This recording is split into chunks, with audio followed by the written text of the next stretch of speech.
Just give it my...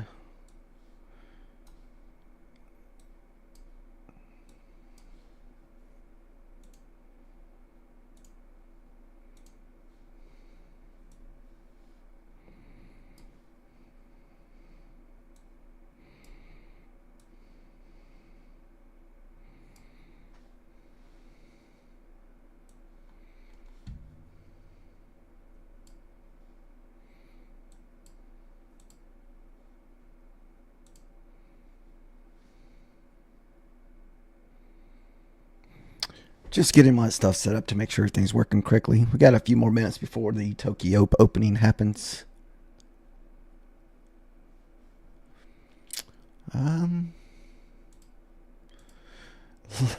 Last night I didn't check my stuff and I didn't have my screen up, so I had a screen that was streaming that wasn't even my charts. So today we're gonna double check everything. Make sure you're good to go.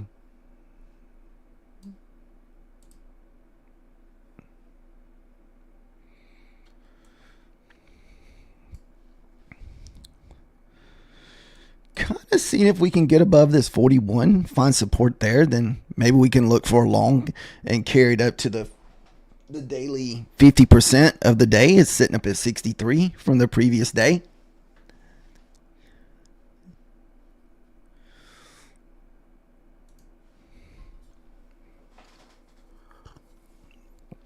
Oh crap, wait a minute, drop that.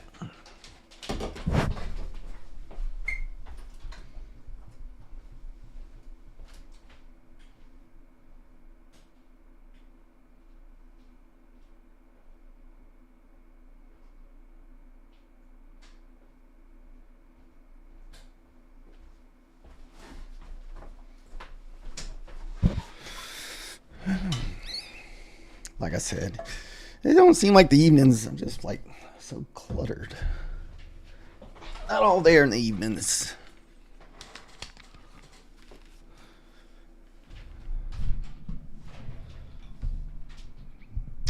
Man, I hope we don't hit that Tokyo market and just die off. The last two nights have been kind of rough starting out, unless you just can make it late into the night for the movement to start. But man, those first couple hours have been tough.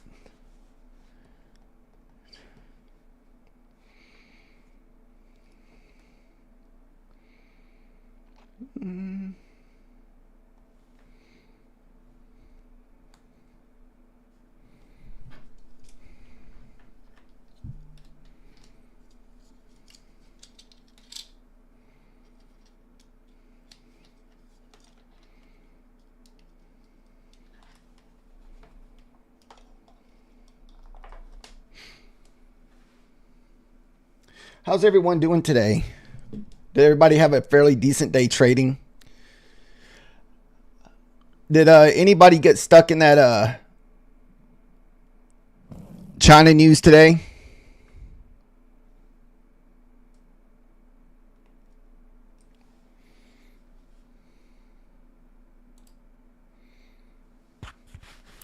Yeah, we had this crazy boner candle.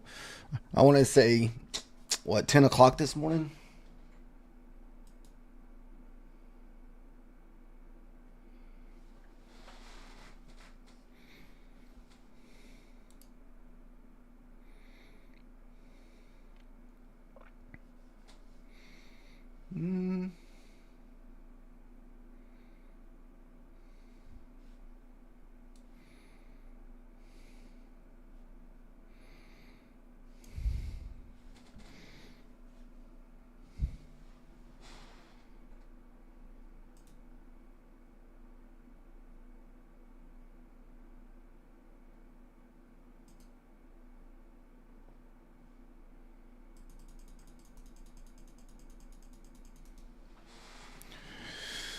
All right. The Asian market's been open for a couple hours. At the moment, we're waiting for the Tokyo session to open.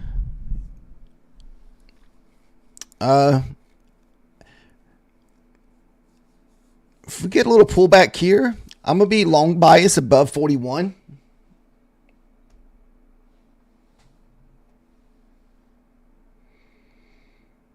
Not saying that we can't get a pullback off of that level, even if we get above it, but I think if we stay above 41, I'm going to hold it for a while.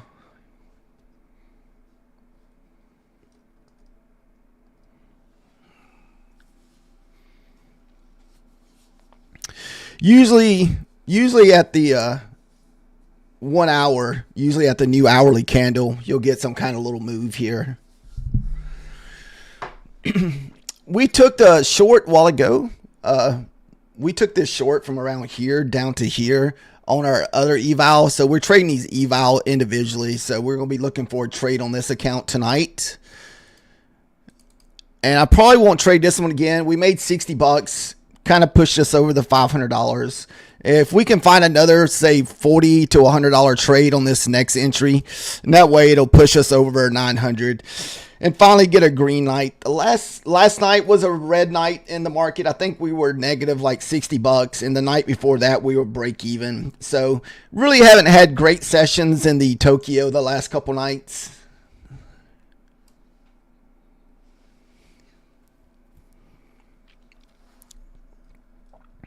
Maybe tonight will be a little better.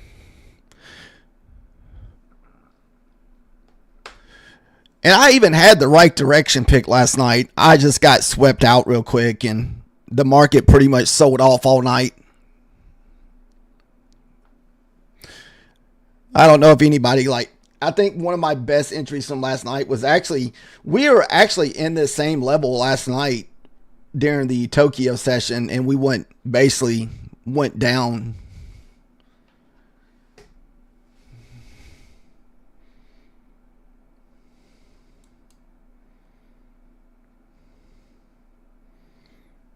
All right, so we are breaking.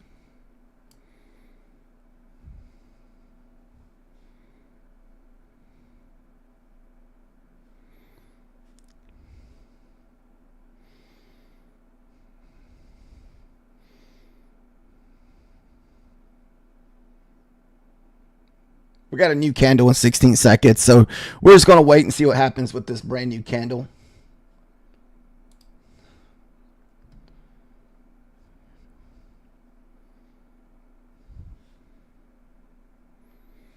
I think the 60s is probably a good target.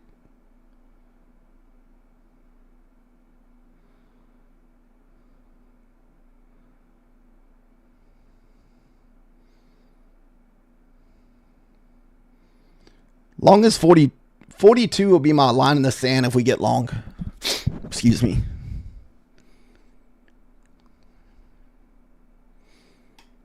Or wherever this wick ends up at.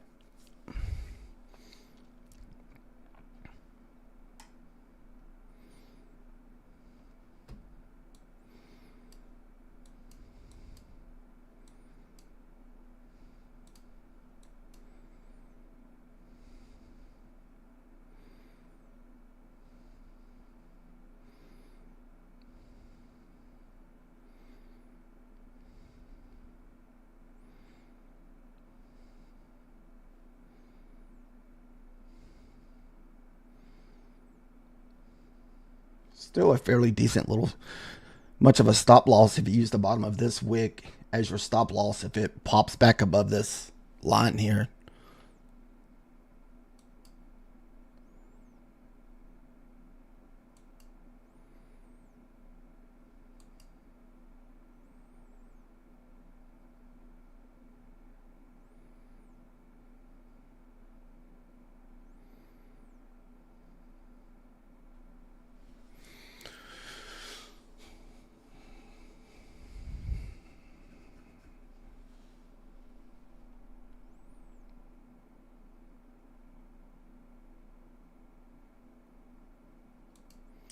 Wow, we opened and we just kind of stalled, guys.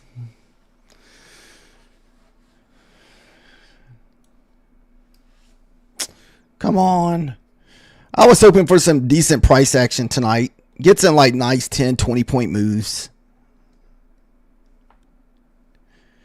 Man, these last couple nights have been rough. Like I said, unless you can make it until like 11 or 12 o'clock, you can get some decent price. It seems like the last night it just slowly grind off like 100 points.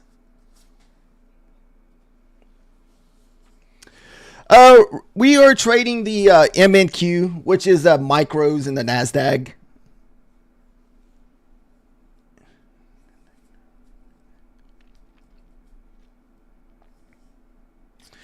And these are evals only. We don't usually take funded trades in the Asia market or Tokyo market because I don't feel like I've been trading it enough to be comfortable with it, because I've only been trading the Tokyo market consistent for, I want to say, for about a month.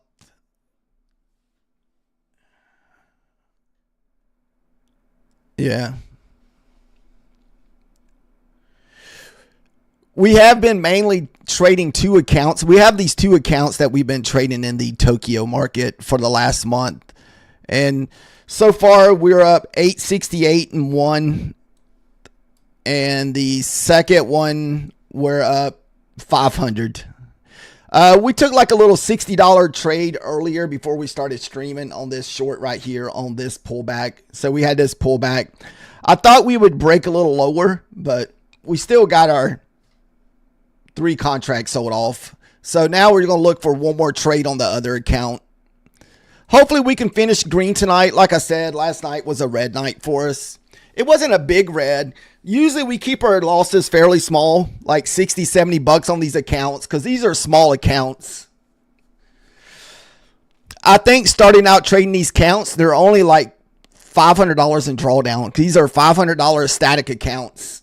So you don't get hardly no drawdown. So the max, I wouldn't be interested in a short unless we lost the probably the 14s.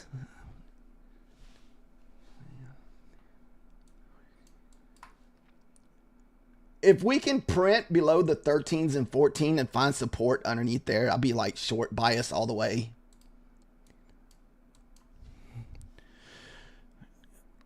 But you'll just have to wait and see what happens. This could just be another little pullback here.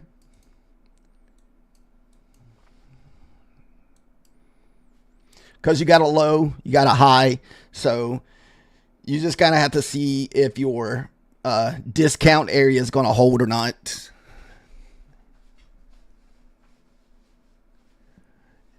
Yeah, I do the same thing. I only trade my funded accounts during the New York session. And that's only because, man, if you get stuck in a bad Tokyo trade, you're effed. Because the market, you could be stuck in that thing for 2 or 3 hours.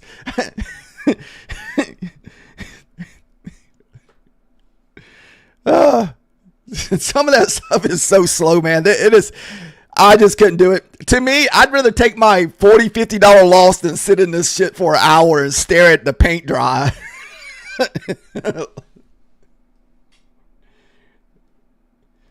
It's horrible.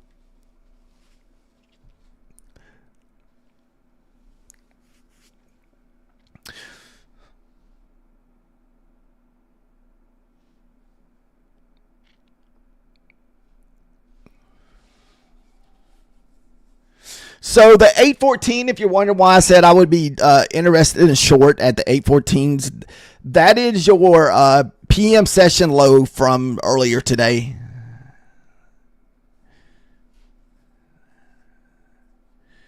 Yeah, that's why I stick to just super small counts futures and just look for like $40 and $50 trades. Almost every trade I take in this time of the markets, usually every now and then, there's been a couple trades where I've made like $100 or more, but almost most of my trades have been just small. Oh, I'll show you. So like we've already got a $60 trade on this one, so we probably won't take another trade on this account. So now we're hoping that we can find another $60+ on the next account if we can find another entry.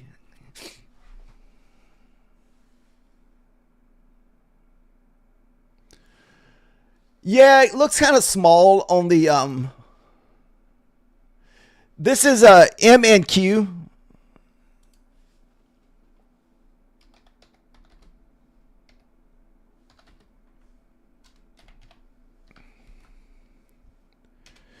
Which is the minis.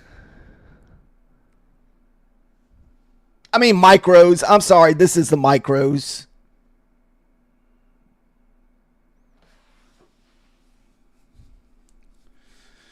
All right, here comes the line in the sand area. If we lose the lows and can print below the 12 and 13, like I said, I'll be somewhat short biased below that level. We printed it below it earlier. We made a short below it, but we didn't find support.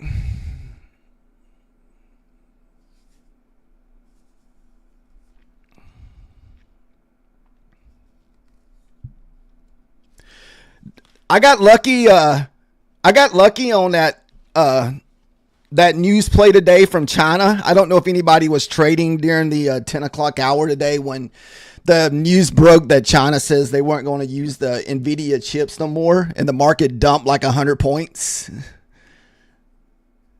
So I was looking for like a little 10-point trade. Luckily, I was on the right side of that trade because I was thinking, it's like, dude, if someone just got wrecked. There was probably so many people that got wrecked today during that that moment. I don't know how many of you guys. If you're looking for it like on charts, it actually would probably be like this: MQH6.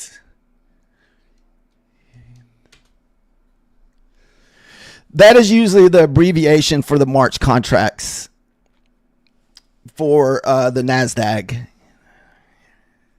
Oh, you lost yeah, I was thinking about that when that happened, man. I was like, holy crap, man. If you didn't have a stop loss set up, or even it probably would have just blown through your stop loss. I mean, that thing happened so fast. It was just like 100 points within like 2 seconds. I got lucky. I was actually short. I was shorting the 900 off of that today, and I hit my 10 points, and I hit the 9 because I was in it for 10 micros, which is a mini, and I hit the 10 points, and literally after I hit the 10 points, that thing dropped 100 points. So I got lucky and made 256 off of it today on my funded because I was in a funded trade when that happened. Hopefully that wasn't like a, now was that like a cash account, or was it an eval, or is it a funded account? Hopefully it wasn't a cash or eval.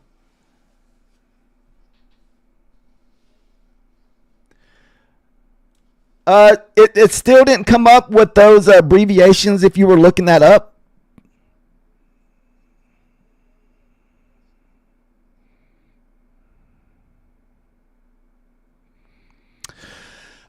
I don't know as far as like, do I know a crash would come? It's hard to say.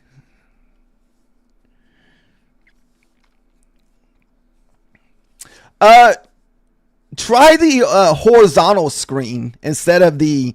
Are you on a phone or a computer? It's probably a lot more clear than the vertical screen.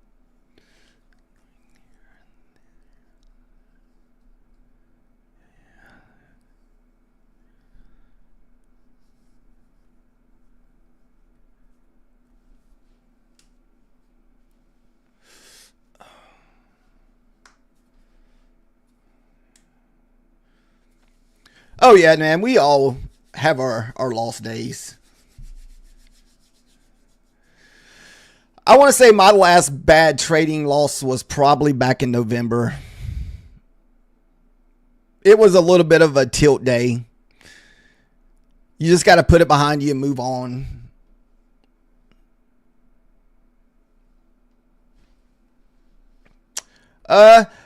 Let me. I know you can stick what I'm trading on.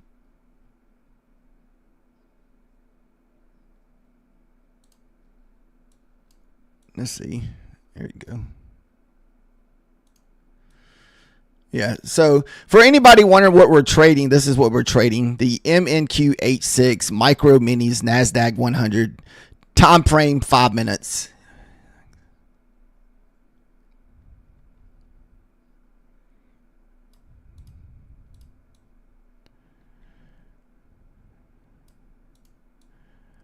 I don't know if you can see that or not.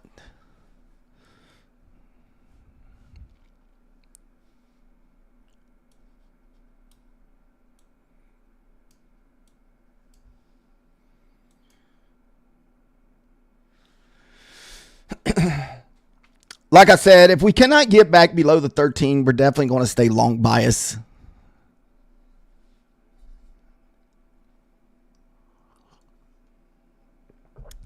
That 13 is the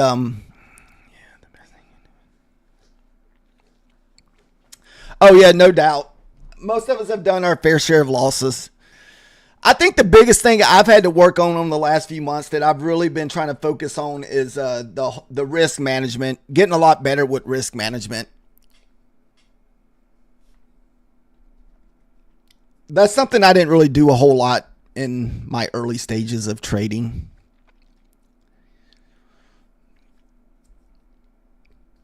Either that or be in a hurry to get to whatever you're trying to reach.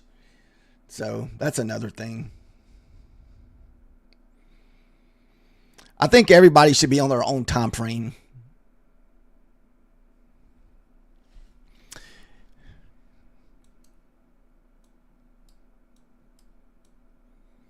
So this could just be a nice little possible buy in the discount for long.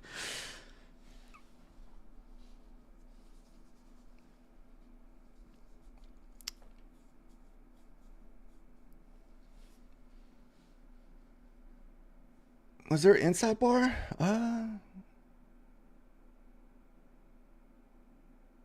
Yeah, there was an inside bar. I haven't been taking that inside bar.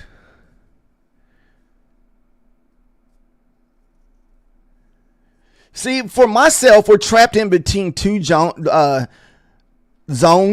that it's so hard for me to long or short in between them, because this right here is I want to say this was one of the previous day lows or highs around this 13 level.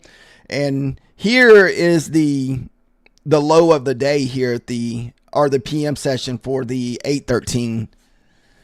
So I'm kind of waiting for us to either get below the 13s or back above the 41s.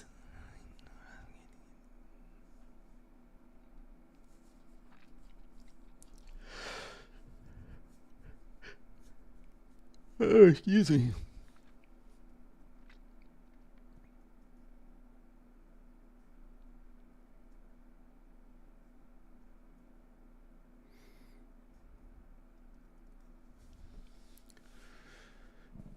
You're going to go long? I wasn't sure if we would even how much farther we would pull back. I'm not sure. I'm just going to stay out of it here. I'm just going to be patient and wait. I'm going to wait and see if we either get back below the 13s or push back up to the 40s. I'd like to see us, if we're going to look for longs, is even get back above the 21 EMA. I mean, we're in that golden pocket area. I mean, that's usually, if you trade strictly the Fibonacci, you would take your longs or short out of this area here.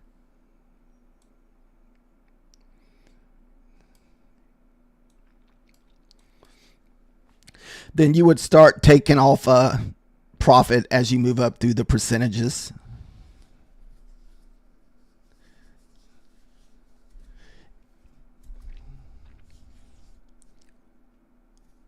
Nice on that long there, Walls.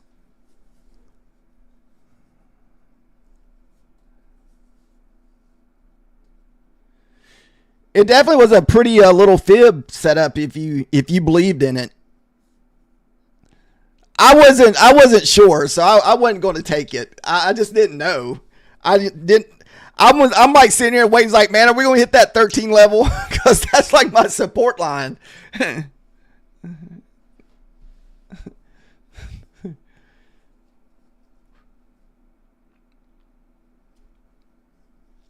Just not sure. All right. Kind of tap that 21 EMA. So we're still kind of riding under that 21 EMA. So, and see the nighttime Tokyo session, the candles move so much more different than they do in the New York session.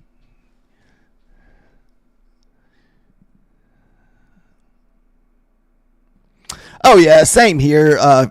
Futures. I mean, heck, I've been looking at charts since 5 o'clock since I got home. I've been looking at the charts the last 2 hours. Then I get on here and talk about charts while streaming.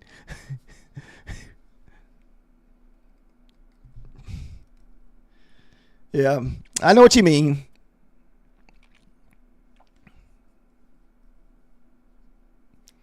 There could be worse habits in life, you know.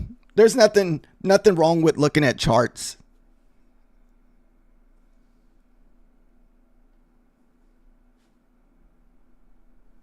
Heck, sometimes I even wake up and look at charts on my iPad while laying in bed.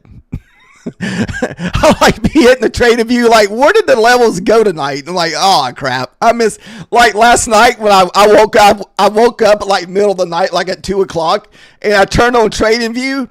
I was like, holy crap, that thing sold off like 200 points. Or no, it sold off 100 points last night. Cause remember, guys, we were short up there around like the 18s or the 820s. And that thing sold off over 100 points.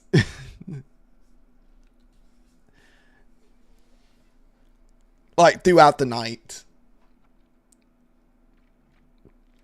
That's the one thing about the overnight session. If you can get the direction right, I mean, the overnight almost will stay in one direction all night once it gets going in that direction. Yeah, that was a nice fib buy there, Walls. Like I said, I didn't have trust into it. I wasn't sure, but that's a good looking fib setup. Has a nice high, nice low, pull back into the golden pocket. So that was a nice little scalp there. For anybody that does like trading the Fibonacci. You know, taking trades off the fib. That's how I pretty much enter my New York session trades, is I use the fib to enter my trades this morning. Even though I missed the setup this morning because it all happened on one 5-minute candle. So I missed it this morning.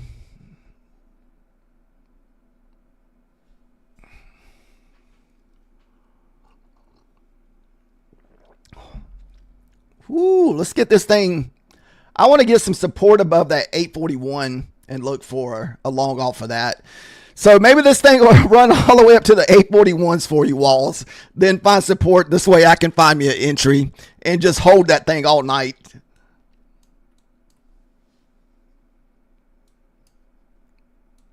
We want an entry above the 41.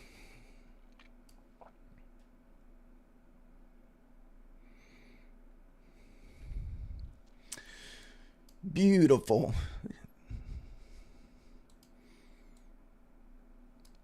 So what he was looking at, if you trade the fib, you got your low, so you would pull your fib from, what is that, bottom to top here. Your 100% would be down here. Your 0% would be up here. Then it would just go back through, and you're looking for a pullback somewhere between the 60 and 80% to kind of buy in discount. Then look for a run back up through here. I mean, that's pretty much the whole breakdown of the fib. If you're trading individual legs, this is trading on the smaller side of the fib. It's just where you're trading off a leg. You're not really trading the whole move. If you're looking for more of a bigger move type, Fibonacci type trade, you would scan like the whole thing.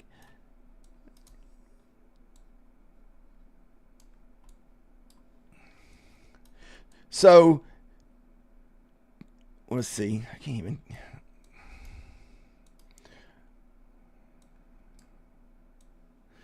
Let's see where 8 o'clock is. 8:30.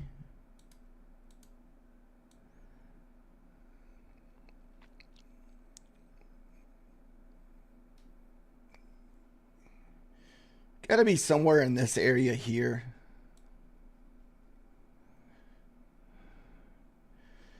So technically, we are in discount pricing right now. If you look at the overall whole move from today, so you would expect us to be moving up higher tonight. So this is why I said if I can get above 41, I'm going to probably be bullish, and then you can look for a decent pullback tonight.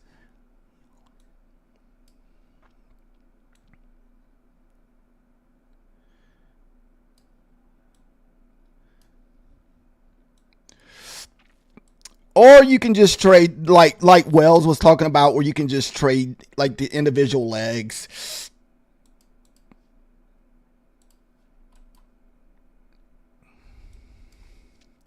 And that's good for like nice little small movement. So if you're looking for like 5, 10, 15, 20 points, depending on how big the leg is.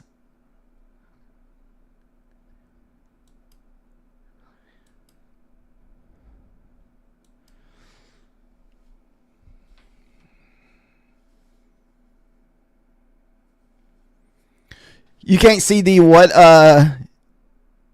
you can't see your mouse arm barely on your fib.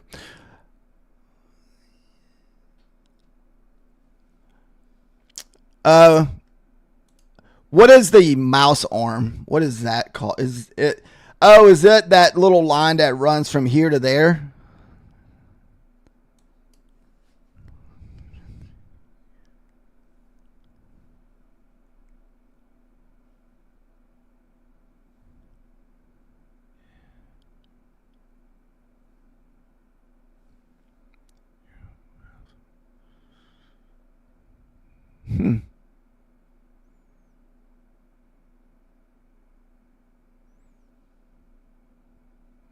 I don't know why. Let's see.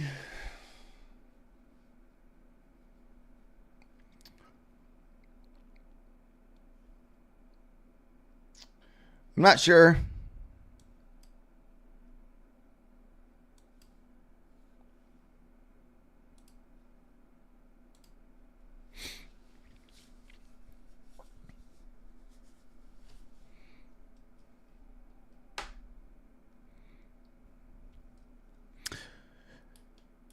Has anybody been trading silver or gold lately?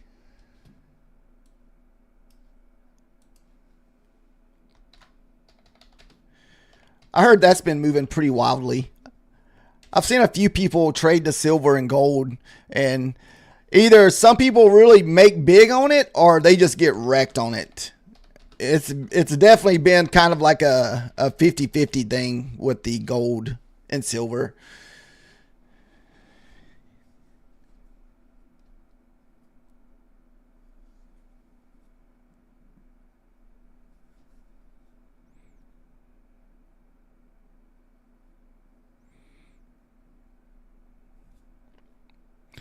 No, I usually don't use any pivots Wall Street.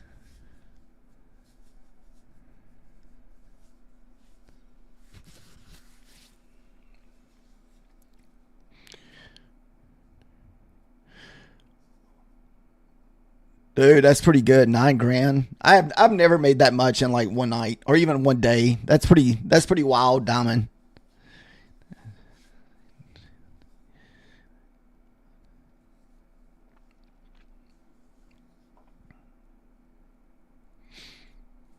Yeah, that's definitely way past the type of leverage that I'm trading. I'm happy just looking for like a little under $100 or a little more than $100 on my accounts. So,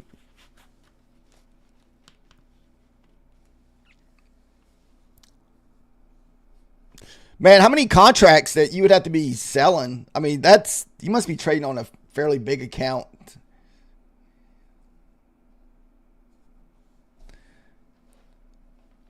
I mean, heck, I guess if you had 5 micros or even 4 micros, that's like $800. What, 10 points? Shoot, yeah. 10 Connies. Holy goodness. That is insane. 10, ooh, 10 contracts, man. Holy goodness. I can see making $9,000 because that's like what? What is that? $1,000 per 10 points?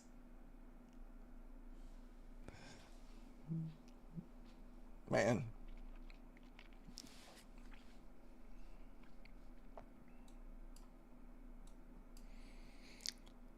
All right, so we're expecting to make a high here.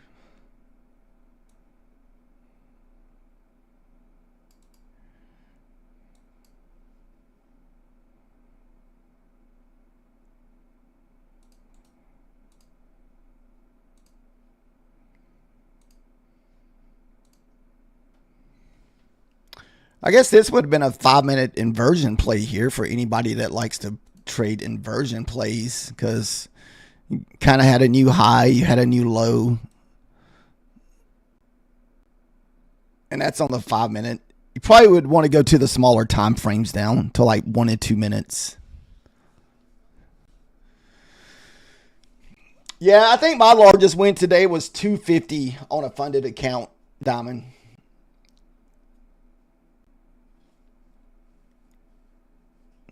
That's on gold. Oh, dude, gold, man. I'd get wrecked on gold. It's so hard for me to go trade on gold and silver or even the ES just because I'm so not used to the chart movement, because I just know it looks so much different than what I'm used to watching on NASDAQ.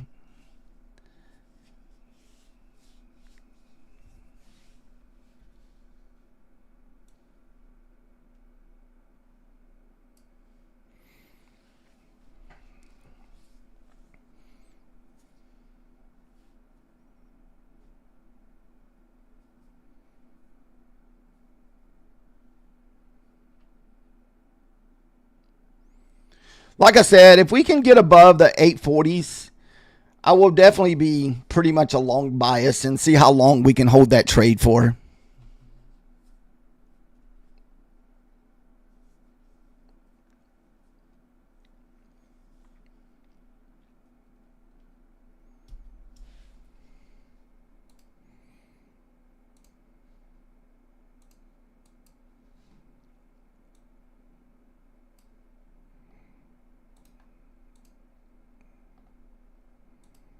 I don't know how I put that on there.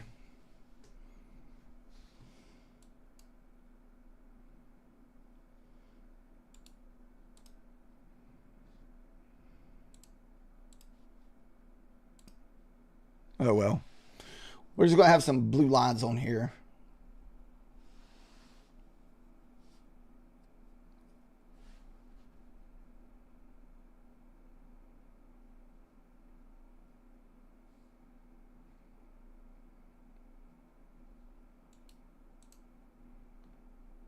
There we go.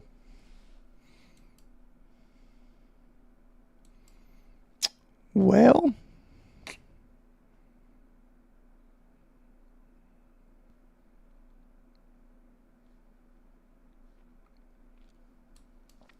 so far we're still kind of staying in that range.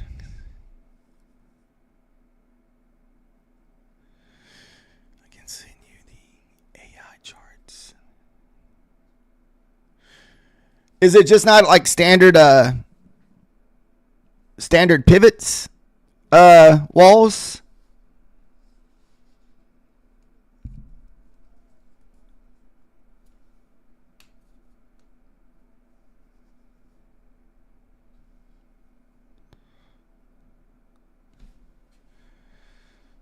All right.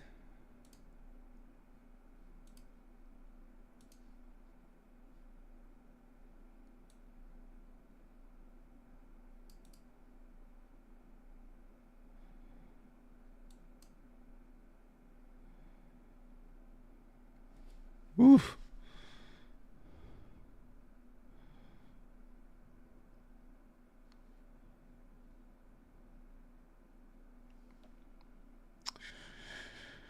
We got a new 30-minute candle here, new 15-minute candle, so maybe we'll get a little volatility and a little move here.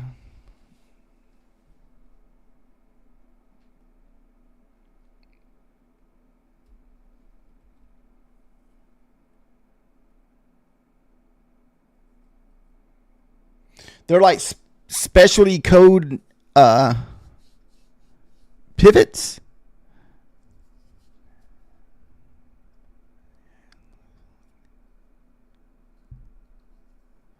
Okay, see, I haven't never looked at none of your videos. I can look at here. Let me click on your name.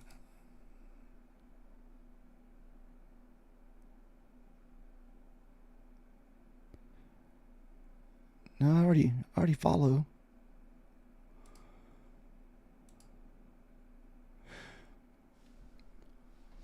Okay.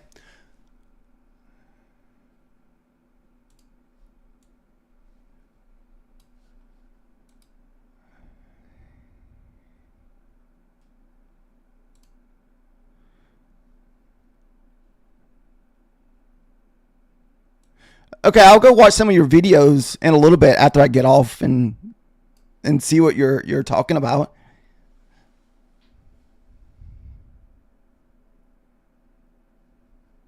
Let's see, crypto. Which one is it under? No, we're not buying. Like I said, I didn't like the longs unless we get back above 841.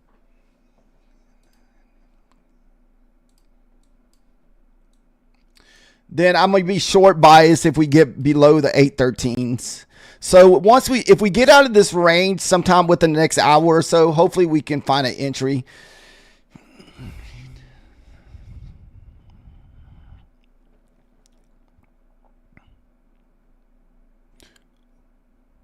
Ooh, that's a lot of videos. It says algo scan.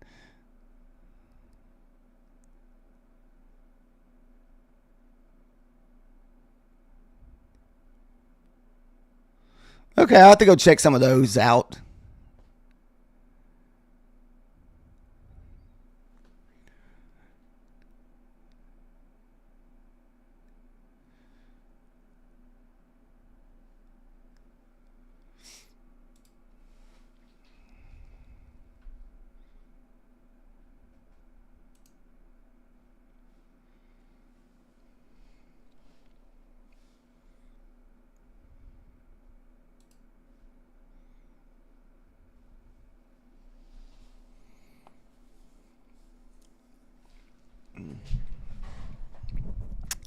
Hurt my back setting up.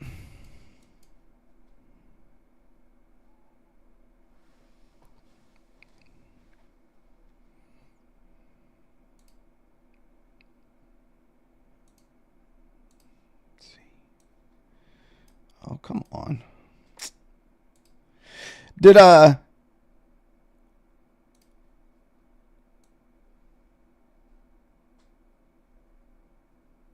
Did anybody here have to change over charts from the Top Step thing?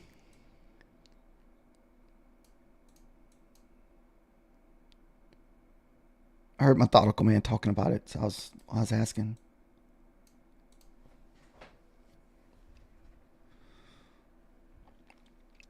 Yeah, I'll definitely, once I get off the stream tonight, I'll definitely go watch some of those.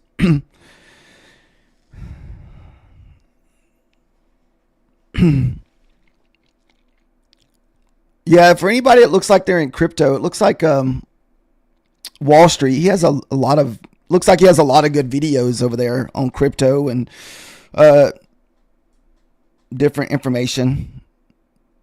I couldn't tell you what any of it's about because I haven't watched any of them, but I may go check them out later after I get offline or off the stream.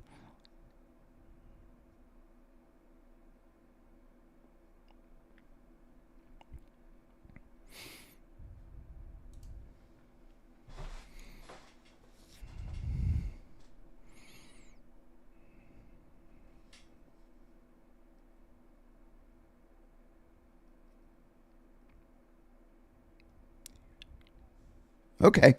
Thank you.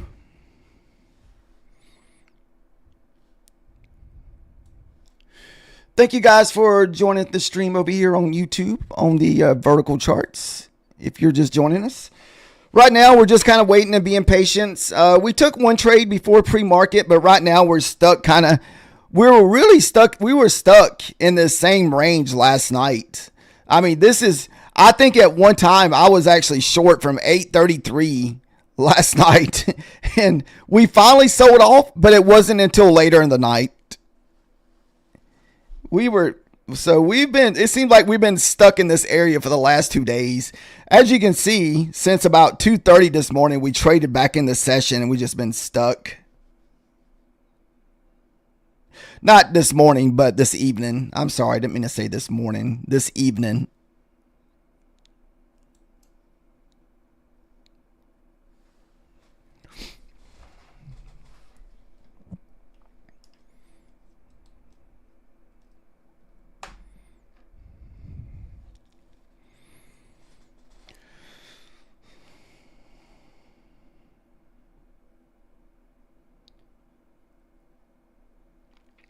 Kind of curious who's going to win, because right now, ever since we made this high and low, we're just kind of making inside bars. So really, for a trade setup, you really need to wait for us to kind of get out of this leg here so we can kind of determine which way we're going to go. So you kind of want to see a breakdown or a break up, kind of pull back. Then you can look for either a long or short, depending on which way it goes. Right now, it'd be kind of like looking into a wedge.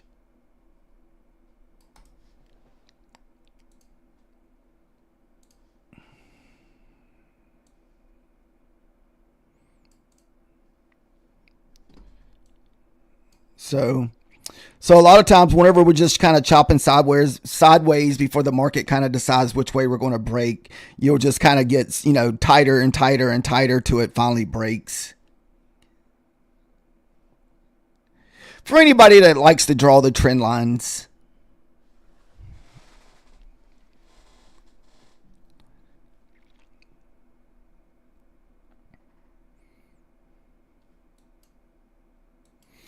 Okay, it's time to listen to some music. This stuff then got super slow, guys.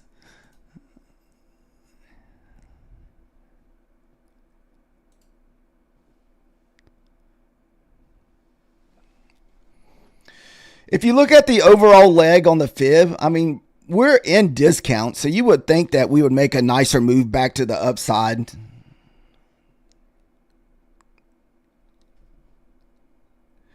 On this one big leg to the left.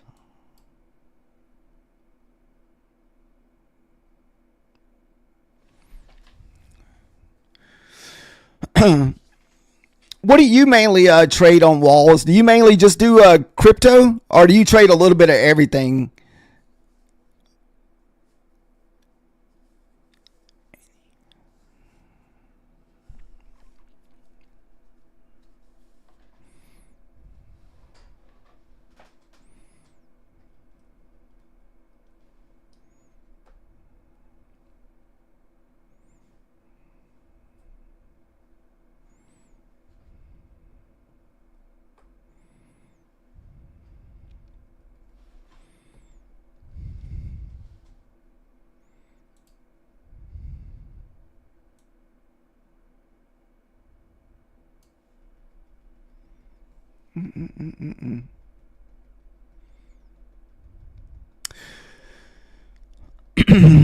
Thank you guys for the likes and follows tonight. Sorry, the market is slow for the third straight night in the row. So this has kind of been the theme probably since Monday.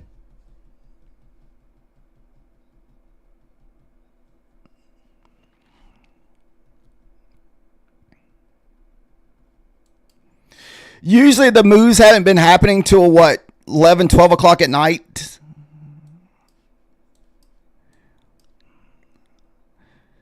So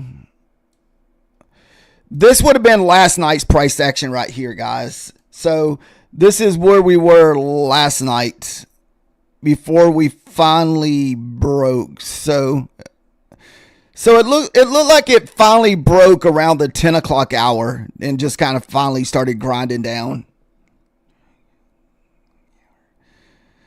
So like I said, it's identical. So this was last night's price action and this is tonight's price action. I mean, it's like the same freaking spot, man.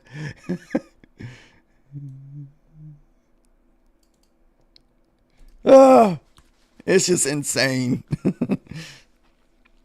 I swear the market in repeating itself.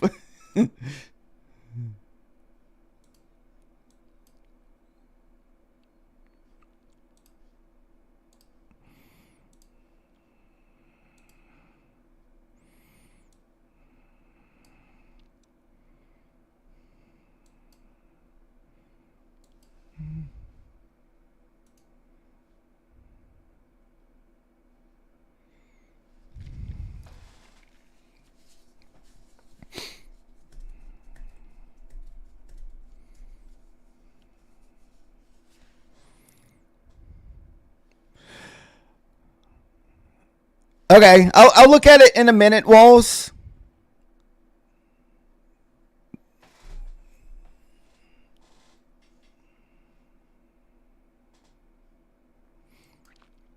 All right, so the one thing that you have to be careful when trading, like let's just say if you like to trade like these wedges, a lot of times you'll get like a fake breakout to one side or the other.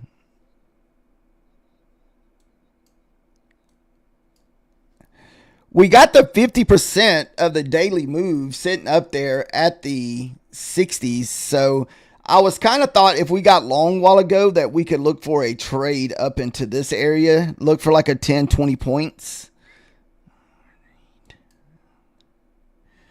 That would be the 50% of the daily move there.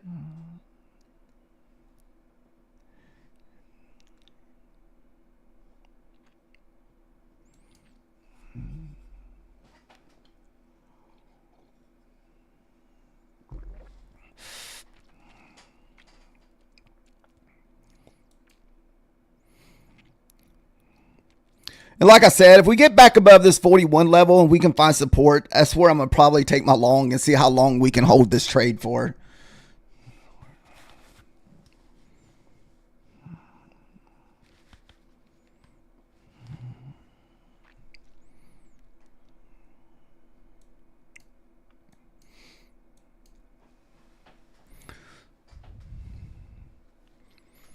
Walls, did you get caught in the deep sell-off today? I think there was somebody in the lobby earlier who said that he...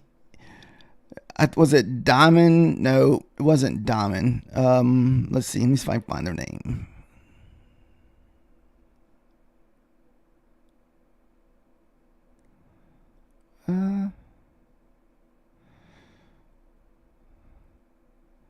Okay. Yeah, Andrew. Yeah, Andrew said he got caught in that dump today. So I guess he must have been long up there around the 900s. So if you didn't know what happened today around, I want to say around 10 o'clock, China reported that they were not going to no longer use the NVIDIA chips, and it caused the market to dump 100 points, then literally bounce all the way back up. It was like 100 points within like 2 seconds.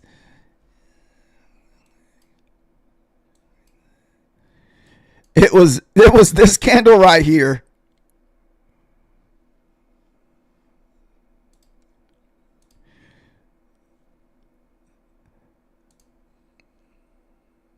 It was almost a 100-point candle. It was about 95 points.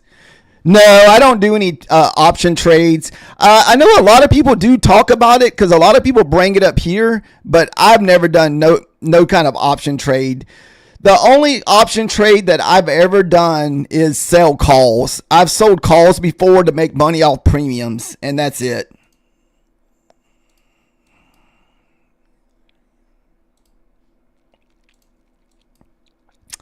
I know some people make good money off trading options. I'm just not one of them.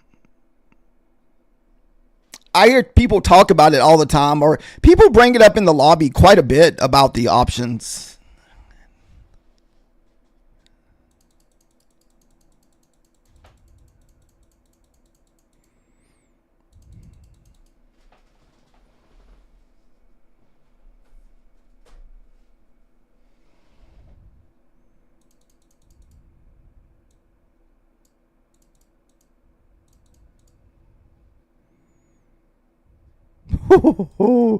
That's insane.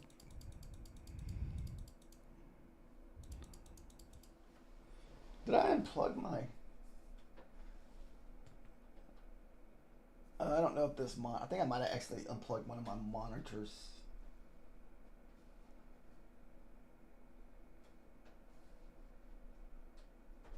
Oh, well. I must have unplugged one of my monitors. I kept looking over there and I can't get the screen to come back on. What's up, non-name? How are you doing tonight? So far, we're just watching the market grind sideways, about the same as last night. We 2 nights in a row that we've been stuck in this range here. So...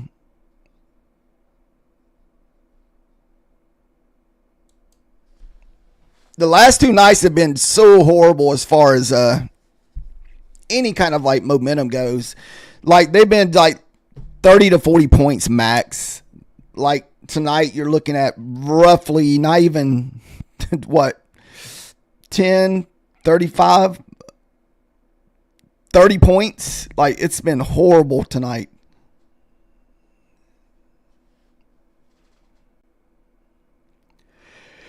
So, oh goodness.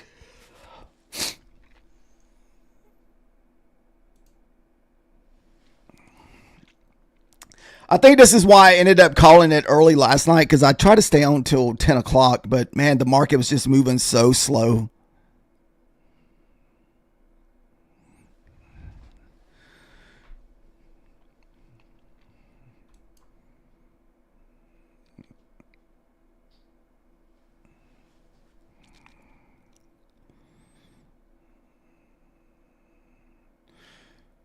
What do we got? 10 minutes to the top of the hour. All right, so if we're able to find a position above 41, we're going to target the 60s up here. Maybe even 55 may be my first target. We got two downward wicks there at 62, and this is the 50% of the daily move here at 62 also. This is the previous day also, guys. Previous day.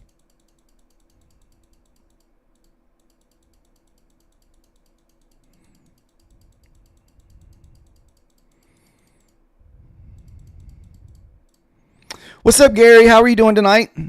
We're good. We're just watching slow markets tonight. It's about the same as it's been like this the last 3 nights. We just had some pretty slow movements in the markets the last couple nights. Unfortunately, I usually don't stay up late enough to catch the bigger moves. So last night, I think I got off the stream about 9:30 Eastern time, but by 11 o'clock is when the market really started moving. I mean, we were really stuck in the same range from last night. I'm trying to see if we can break above 41. That's my long area is 41, and my short area below is 813. No, I think, man, they've had their sale going on for a whole month.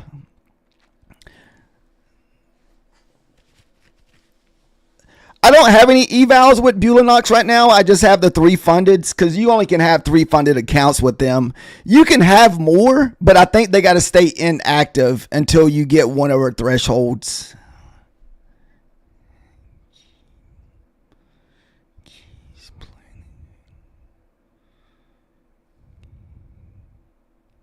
You said Keys playing the channel move as well.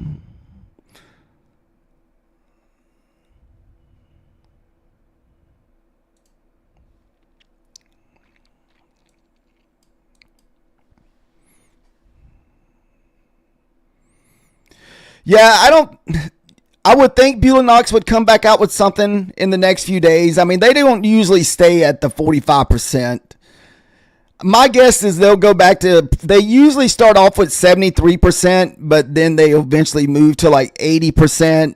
Then one weekend out of the month or early next month or something like that, I think they'll go back to 90 again for like maybe Valentine's. These accounts that I'm trading right now, these are probably some of the cheapest evals that I have, that I really want to pass them, because they have the old Apex rules with their payouts, because you can take out almost the whole amount once you get to payout and only leave like a $500 buffer. And that's what Padeas.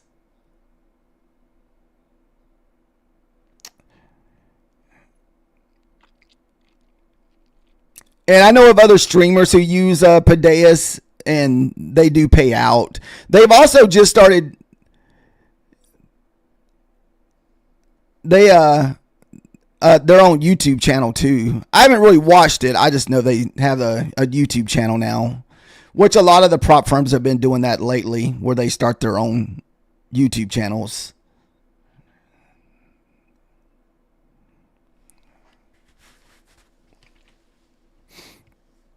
You're shorting off the 841s? going to stay out of my positions because I don't usually trade the range very well, Walls. I'm going to stay out of this until we get out of this range. I'm going to probably stay out of it. Yeah, the one rule that I'm not a fan with Apex, Gary, is that, like if you got caught in a bad trade or something, is that 30% drawdown. Which it doesn't really affect me now, but it has in the past. Like that's how my last payout got denied, was that 30% rule.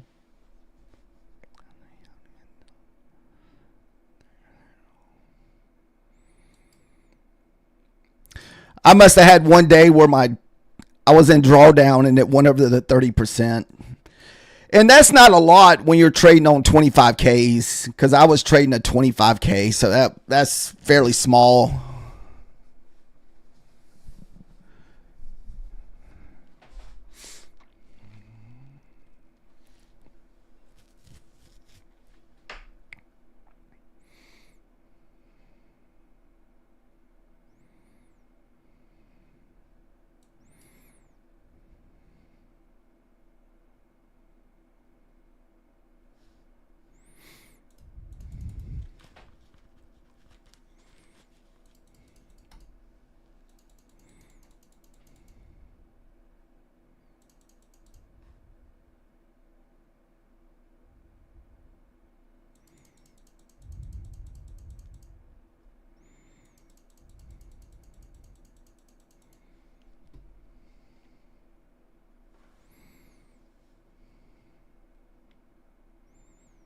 Let's see.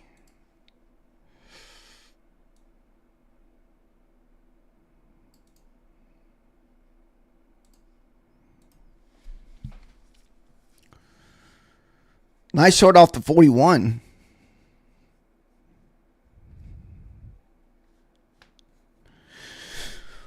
What were you targeting down? Or are you just scalping a few points?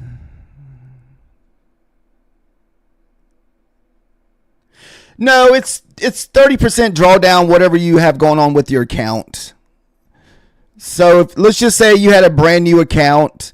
If you lose more than 30% of that day, it's like you breaking a rule. Even though let's just say your account goes down 30%, but you go back into the green on one trade. So you still believe that the trade was going to work, but for some reason you went into drawdown because the market made a quick dip or whatever the reason.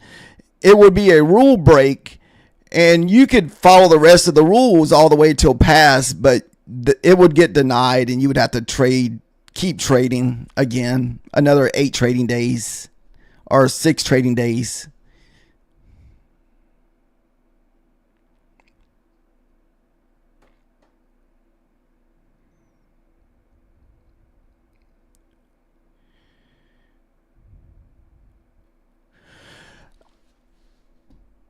Just based off the trend lines of the points of the wicks.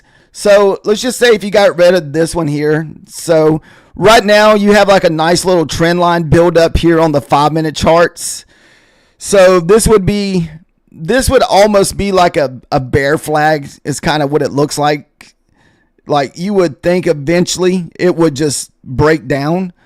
Then this one would be kind of coming in from the top. I mean, we're just keep making lower highs and lower highs is basically what we're doing.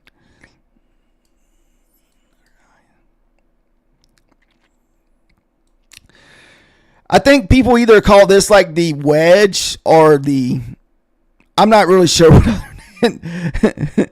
I'm not sure what other names they call it. I know it's just like a wedge.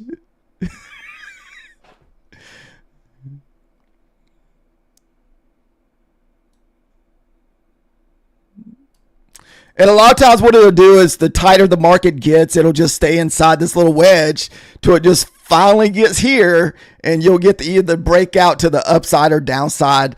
And it's not even a guarantee which way it breaks out. What it does is supposed to kind of just give you like some kind of like confirmation which way the market's going to go.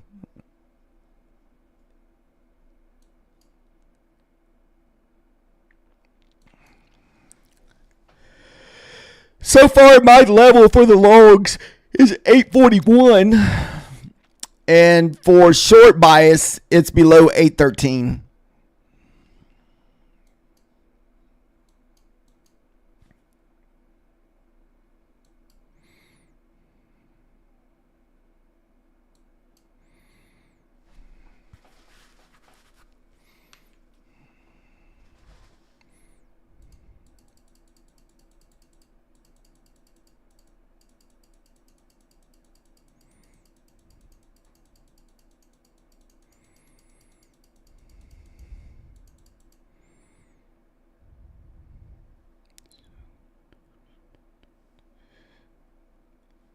Oh, is this the 9:30 candle from this morning? That 841?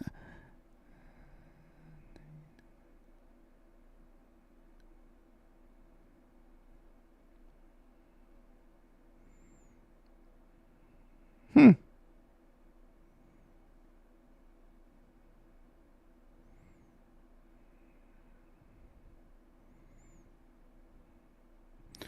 I guess we were kind of in this here. Okay, so this was the opening here. This was the opening market here. So this was after that first big initial move from this morning. Then this was the consolidation around that 813. The 813 is the PM low here.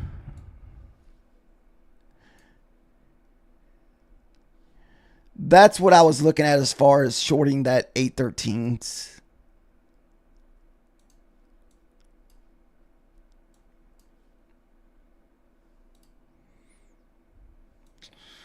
All right, you would think we would. So here's your PM session. Pretty much we're kind of just stuck at the bottom of the PM session. So what I was doing, I was seeing if we were going to break from this PM session from earlier today. Then you can almost look for a trade for us to kind of fill into the AM session low.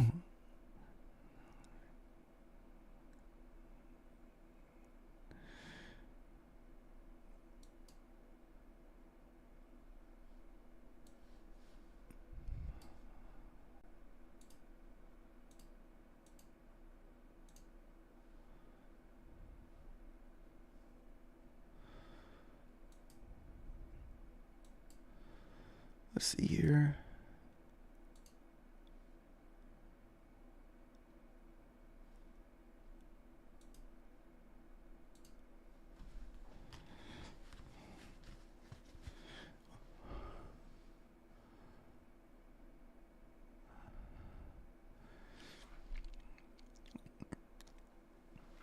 I was hoping we get a little bit more volume than that at the top of the hour.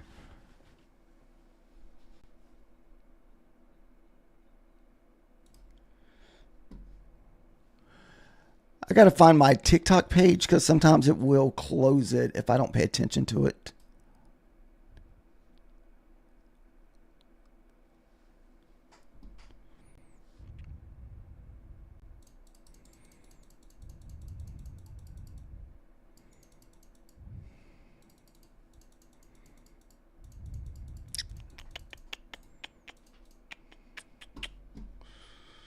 Ooh. Just a little bit more.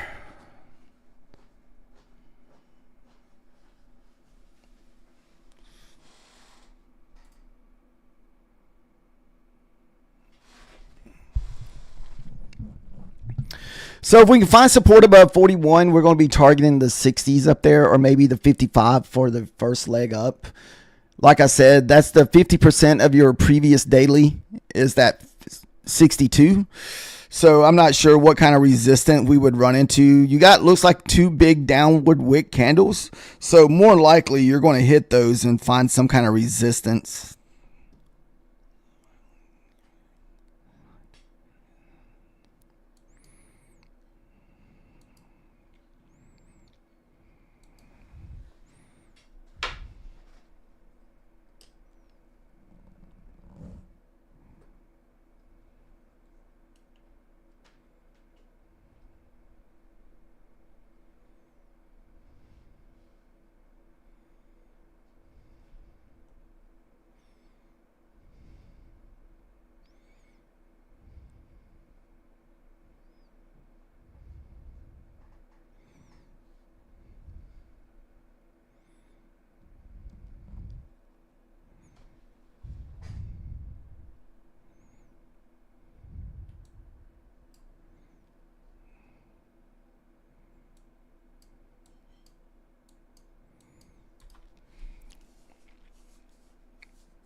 goodness. Dude, I was so hoping that Walls, once we hit that top of the hour, we would just kind of have a little pop. But we got all of like maybe 5 points.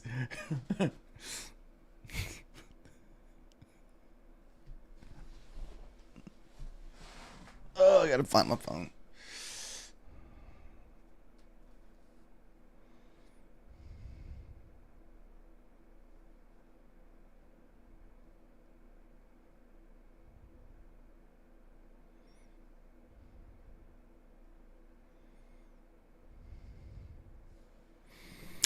What's up, Steven? How are you doing?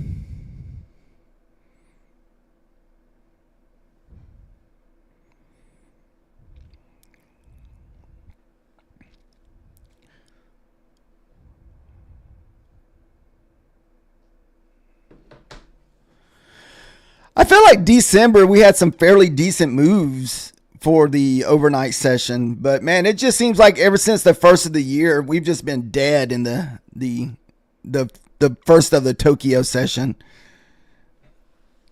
It seems like all of December, man, it just seems like we're just getting really great movement in overnight session.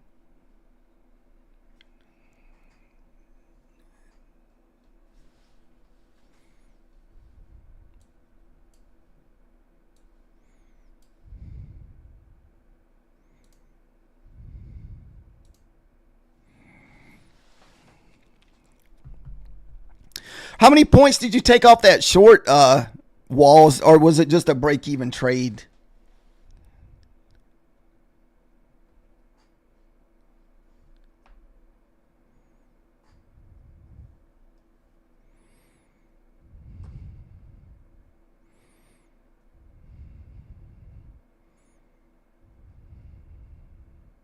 $7 points, nice.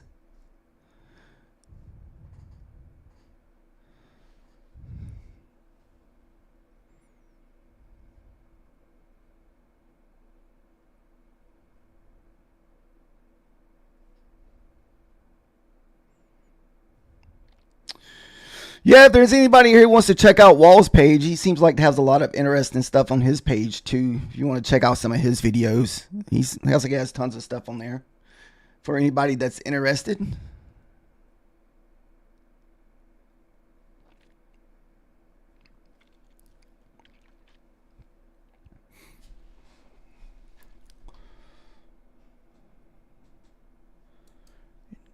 Hey, man.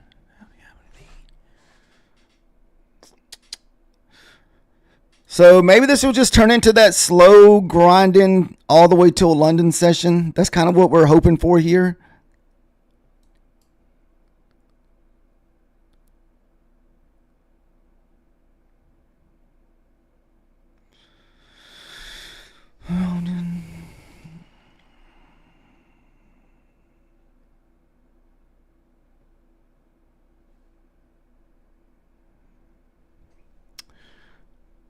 Come on.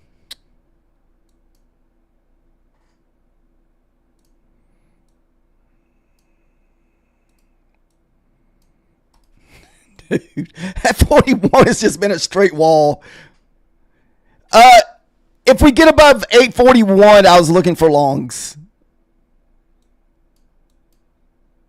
But that 41 level has been a straight brick wall tonight, man. We just look how many times we've hit this 41 tonight. We just cannot get through it. We've been pretty much stuck between the 41 and the 813. We just cannot get out between this level. And unfortunately, I have no desire to take any trade unless we can get out of this area here. But see, we were stuck in the same area last night for almost 3 hours before it broke. I was showing everybody that a while ago. If you pull your charts to the left a little bit and look at what we have, this was last night's trading session. Look, I'm talking about identical, guys. So hopefully eventually, this is what happened last night. We finally broke out, but it, like I said, I'm not going to sit here for 3 hours and wait for this. There's just no way.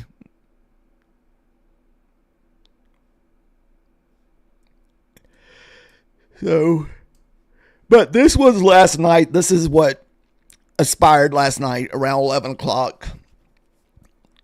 I think I sat on here for about an hour and a half, and I think, like I said, the sell-off came somewhere between 10 and 11.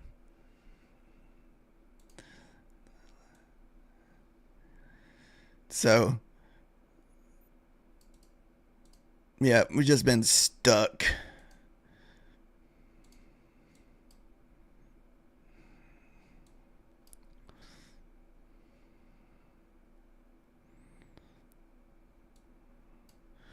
So if we do take the long above 841, the first target's going to be 862 or up in the 550 somewhere for the first contract, because that 62 level is the halfway part from the previous day. So that would be your 50% of your total daily move.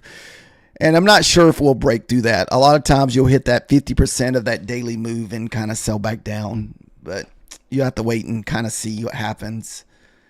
It'd be nice if we can almost rerun this whole move. If you pull fib on this whole move here and just have like a really big pullback in the overnight, then the next morning it would dump off.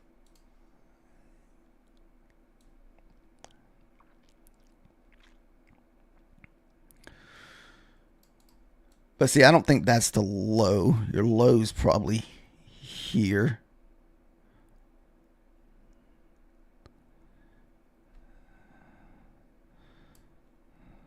So I think that's the low from overnight.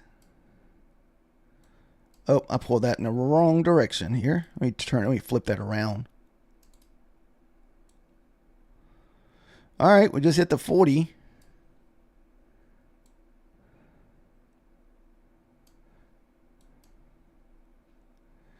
So that looks like around about a 60 to 70% pullback. So, I mean, that's definitely back into discount.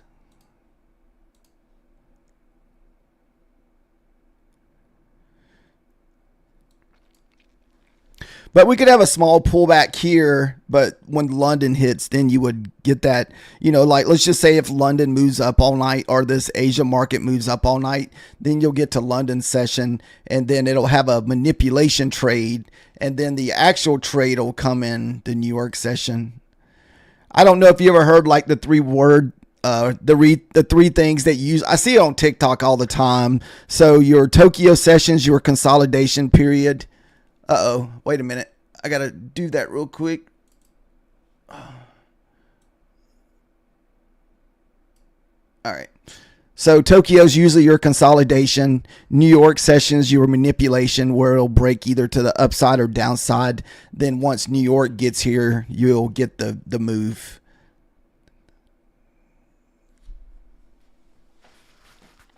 Wow, another 41 bounce. And that's even a good sign if we do get above the 41, if we can print below it, because you have all these upward wicks that we could bounce off of to find support.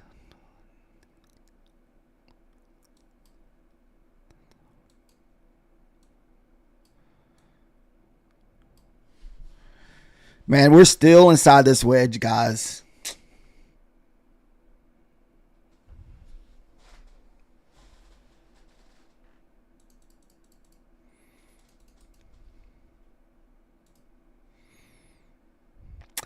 Thank you guys for the, thanks Mastermind for the follow.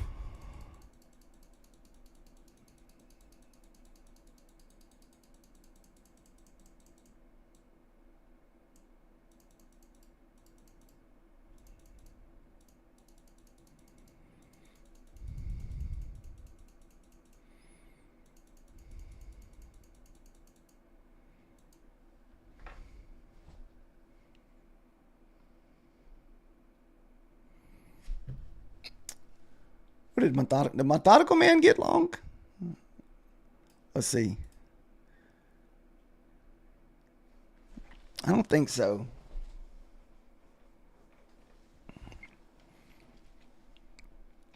So guys, if you're just now joining us, we're pretty much in a very just slow type market. I would imagine within the next hour or so, you may get the break here. I'm just not sure if I'm going to make it that long. because most of the time I'll be going to bed around 10 o'clock at night. And because most time I do get up early in the mornings. I'm like an early morning riser. Most time I'm up at 3, 4 o'clock in the morning. Most time I only think I sleep like 5 or 6 hours.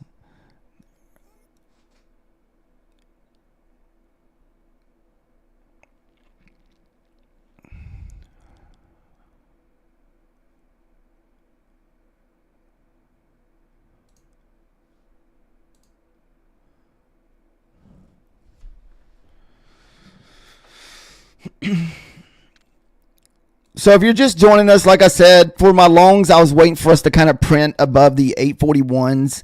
And for my shorts, I was looking for a print below 813s to find support below 813s. So, oh goodness.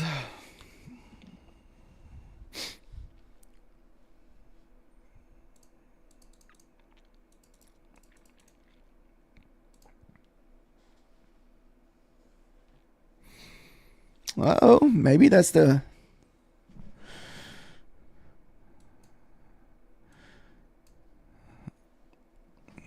kind of getting below our trend line, so maybe we'll finally start getting a push. Or this could be the fake out little manipulation here, then push back up. I mean, you'd almost need it to get below here before you would consider that a move down, because that can just be another higher low here. So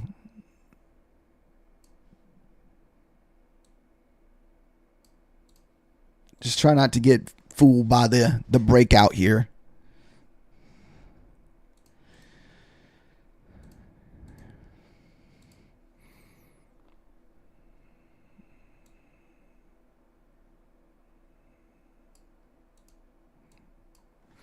So it would have to break the 20s here.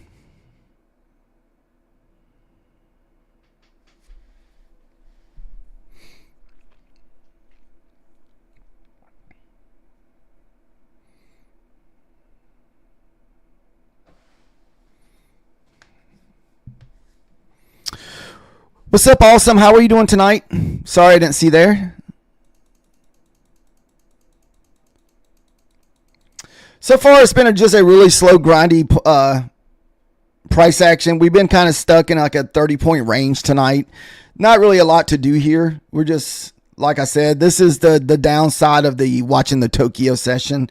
Is a lot of times you're just stuck in a super tight range. And it could be in this super tight range all the way up until London session.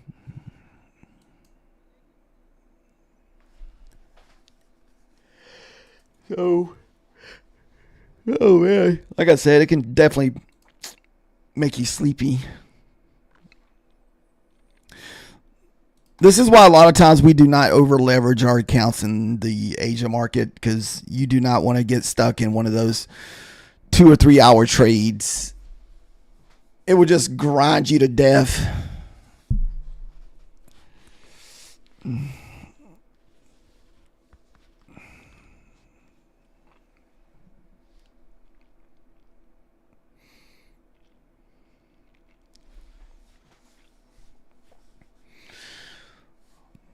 Wow, was that the fake out?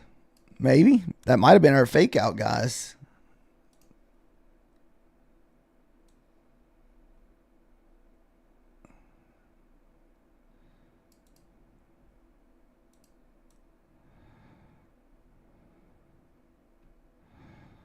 Let's see.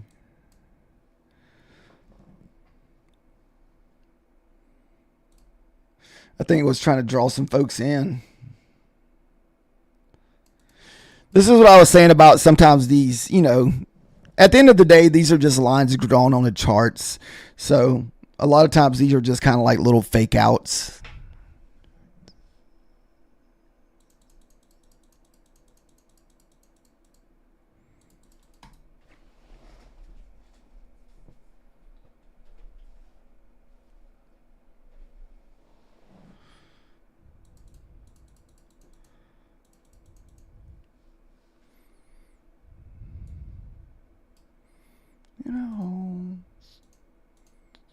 I feel like my charts are going down. My chair's going down. I think my hydraulics is going out in this chair. I don't even know why. It's not even that old of a chair. I think I've only had it a little over a year. I don't think you can fix the little hydraulics if they start leaking in your chair. This thing goes down so low, like it thing will be like almost up to like my shoulders. Either that or the desk sits up high. I'm not sure which one it is.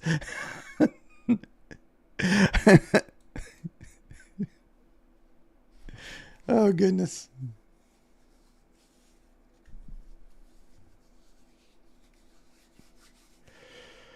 Oh.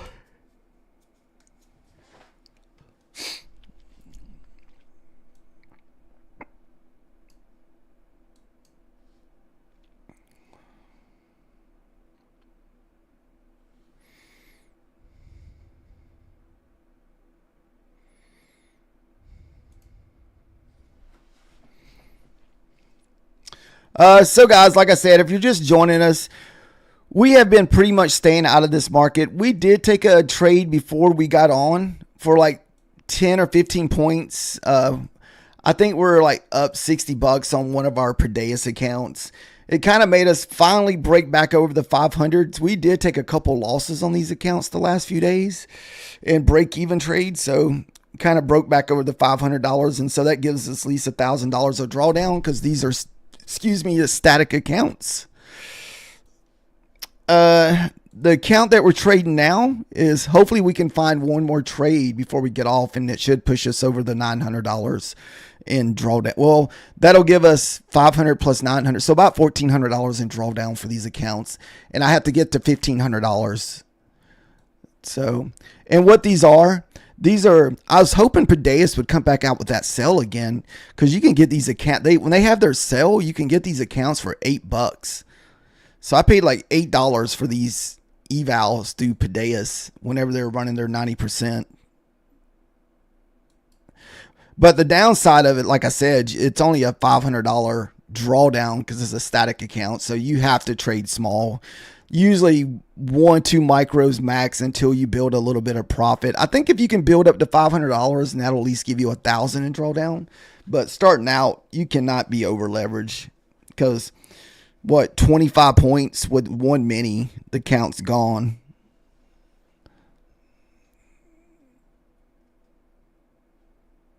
All right, here we go.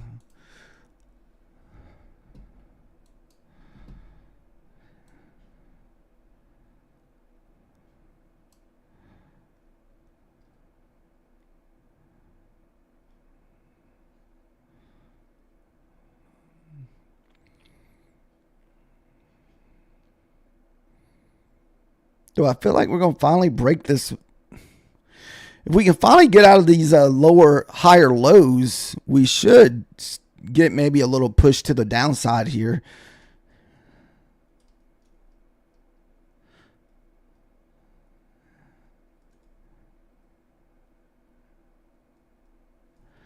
But I still don't think we broke that. You're still shorting? Nice. You've been holding ever since the 41 up there?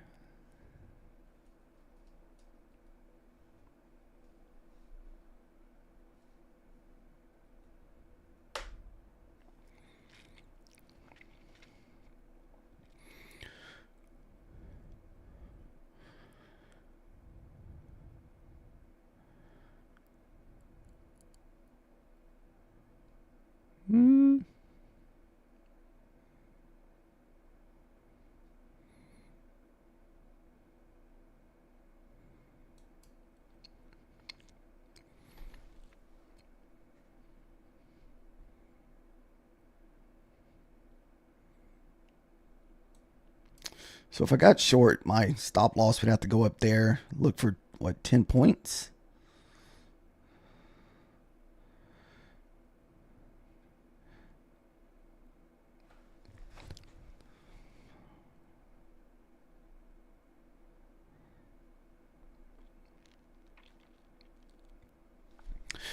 We'll see what happens. I'm still...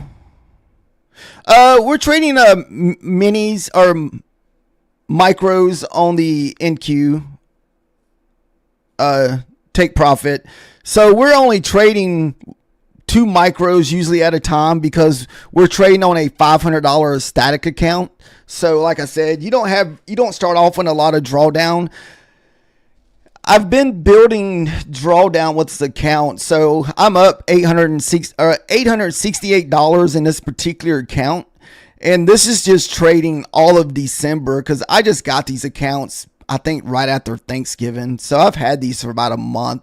I don't trade them every day because I wasn't trading the evenings time very consistent until recently. So it's just been using them for practice in the Tokyo session because I'm not I don't have a lot of experience trading this time of the day, and so usually when I trade it, we either take small losses or small wins. So like last night we took a small loss, so we had a $60 negative last night on our account, and I want to say like a small break even trade or something, but it was a red night last night. Then the night before was kind of like a break even trade. We didn't really lose any money, but we didn't make any money on the accounts. Then Monday night, I don't remember. Oh, wait, I'm sorry. This is only Wednesday. So last night was the red night. Tuesday, then Monday was the break even night.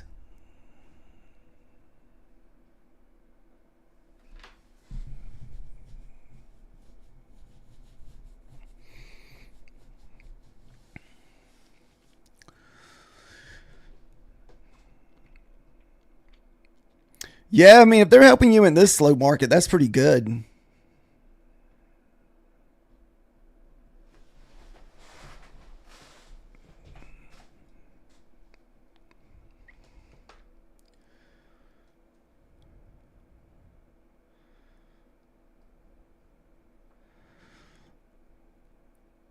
Now, if we can pull back here and make another lower high, that might be a good entry opportunity there.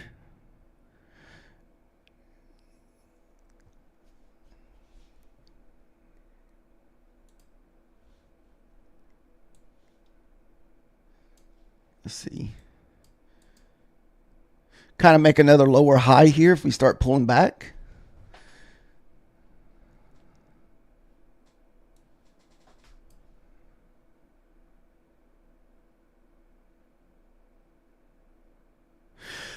They don't run it very often. It's a Prodeus.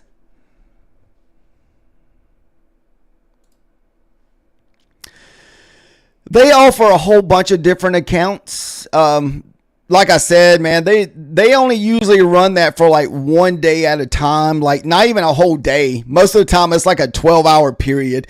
Like I'll just happen to get an email like, hey, 90% off, grab you an $8 account. And it's a very short window. Usually they are, I want to say $45 after the discount or $55 if they're running 80% off. And I think that's all in, actually. That's the $55 one. That one's you're all in for $55. That's already what the activation fee included.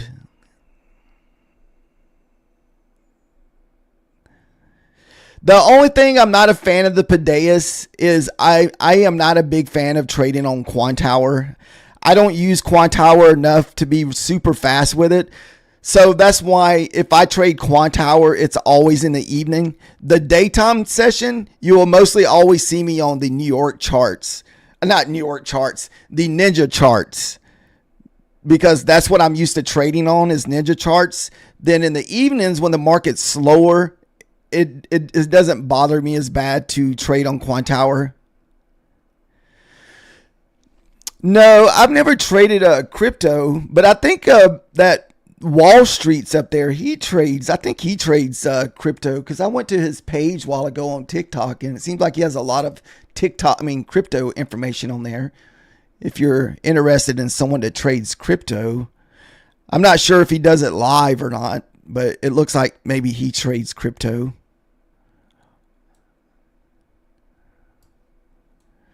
I don't really know anybody that trades crypto. I know there's people out there that trade it, but I know I'm not one of them, and I don't know anybody personally that I watch that trades crypto. But it seems like a lot of people do come through here and ask if I trade crypto.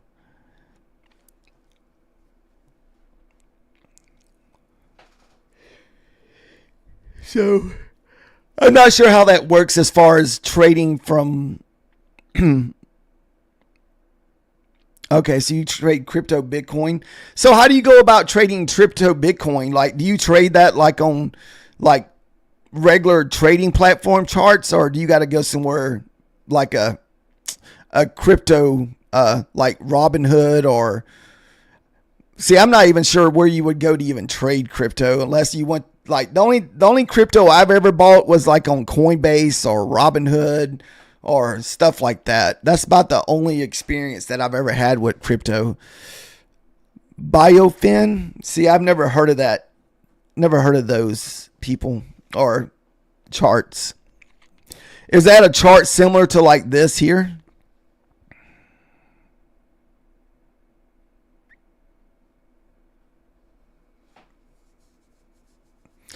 Like as far as your Quantower charts or Ninja charts, it looks like the same, where you can just have like your buy, sell, and everything here. I'm assuming it does.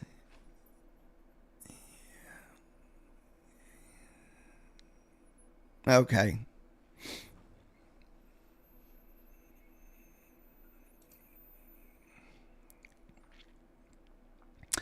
All right, so maybe we'll finally get a little bear flag here and finally break out to the downside. It's also leverage trading.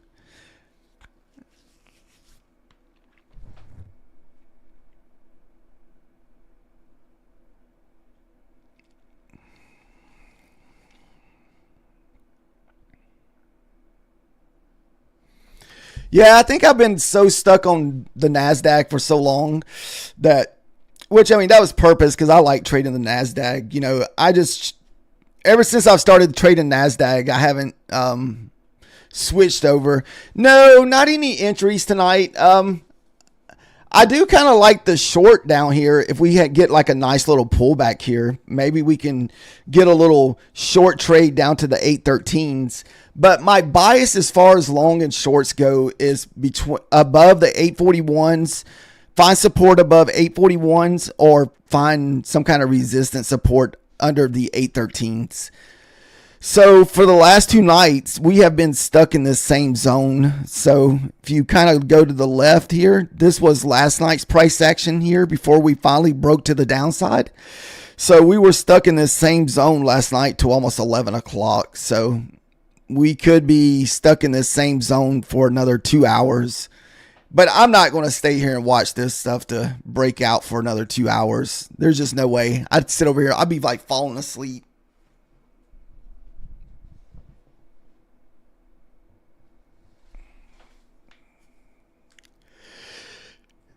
But if we can find an entry, maybe we can put our stop loss somewhere where we can just get a nice runner and see if we can just let it run overnight. And have like a set target of like 50 points or something.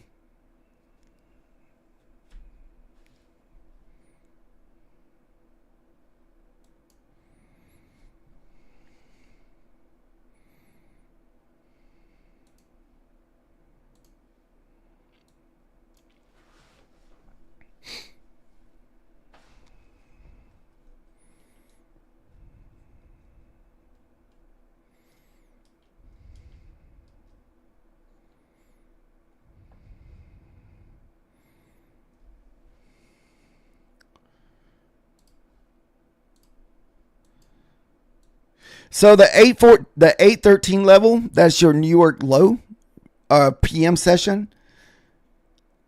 So that's what level that is. That's why we're trying to short that level.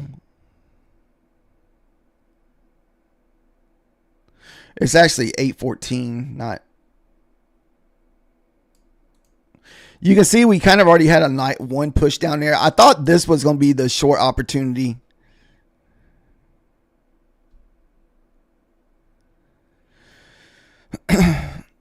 Right now, we're just kind of trading sideways at the moment.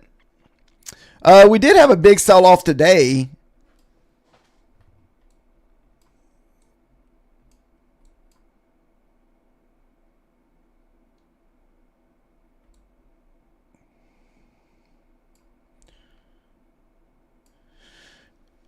I mean, I feel like we have some more room to the downside if you go, because if you pull a fib from your low to the high here,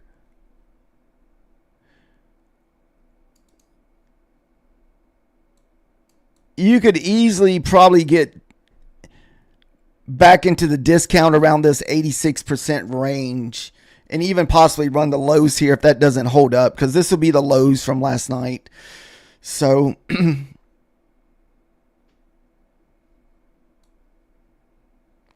so my two levels for longs and breakouts is I'm going to be looking for long above 841 once we get up there and find resistance. If we do, for the upside, and for the downside, it's going to be kind of below the 814, 813. 813s,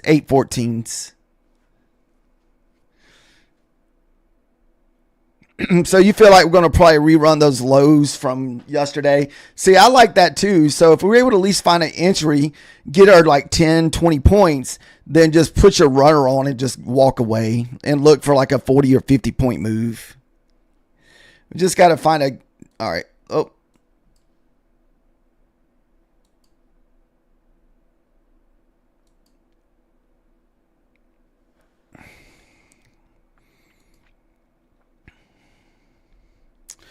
all right. Maybe we're finally going to get our trend.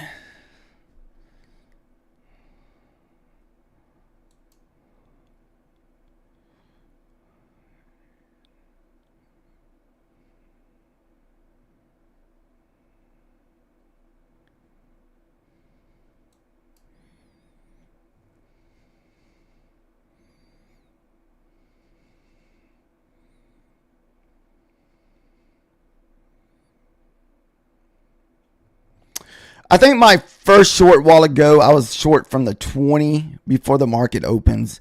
And we just got lucky enough to get this leg here that pushed all the way down to the 800s. Not before the market opens, but before the Tokyo session open.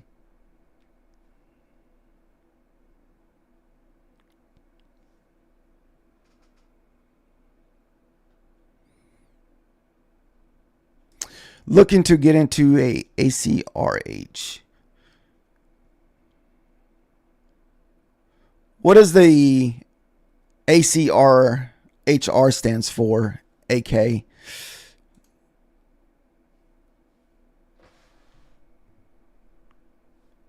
Oh, Archer. Oh.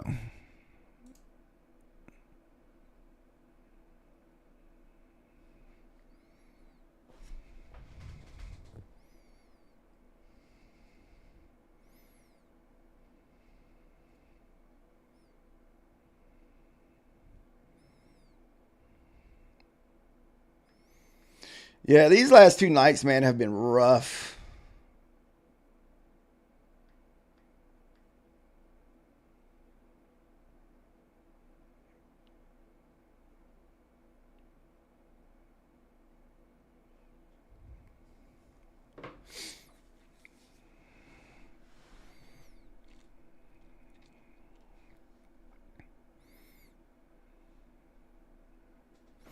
Yeah, I have to look that up. I'm not sure who.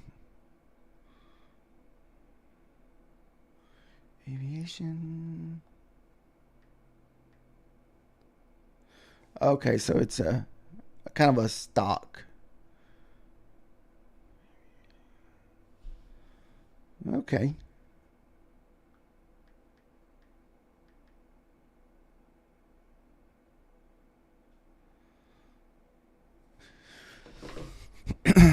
So it's sitting at 8. I looked it up. I was like, what kind of stock is that? I guess I've never even heard of the Archer aviation stock. It's sitting at $8.42.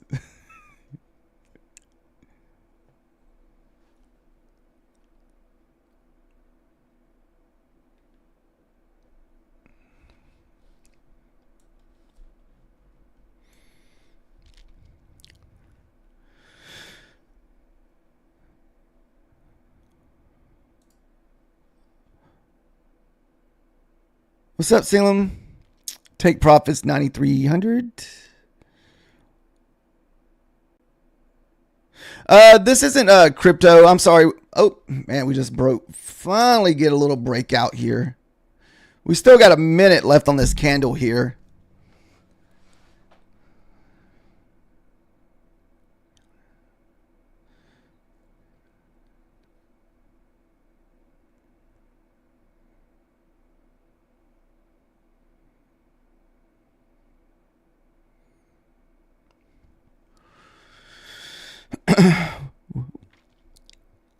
So we got about 40 seconds left on this 5-minute candle. We're going to wait for this next candle to print and see what kind of resistance that we'll get here at the 814s.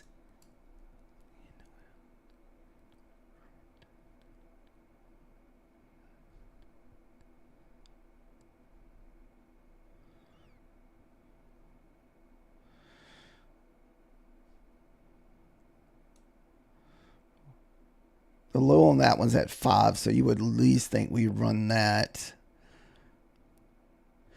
A lot of times, if you can get outside of that PM session, a lot of times you'll just keep making moves all the way down for the rest of the night.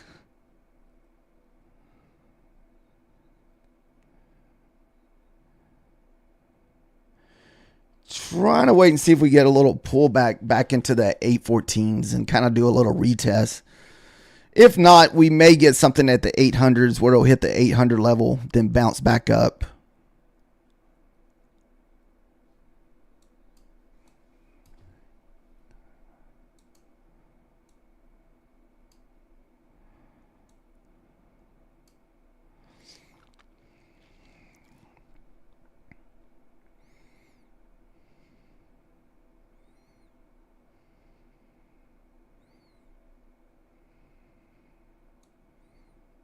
It's at 803.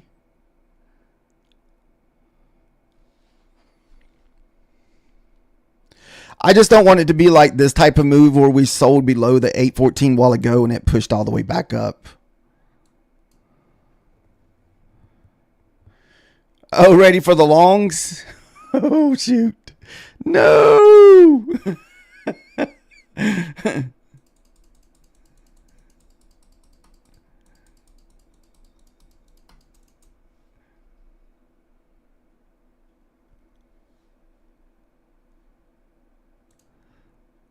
Oh, the 800 bounce long.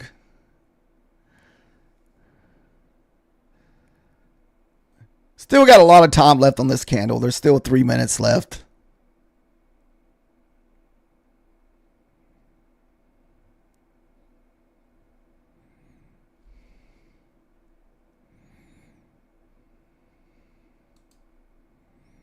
There's your 800 bounce.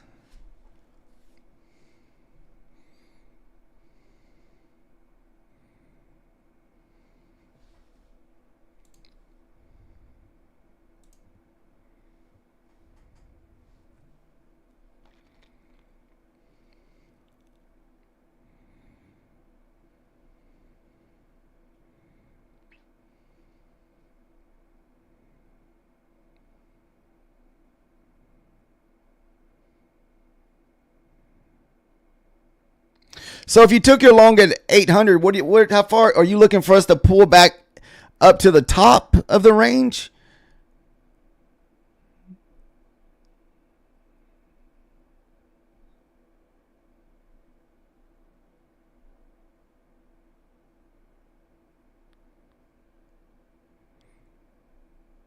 Okay, you're looking just for 10 plus point. Okay, gotcha.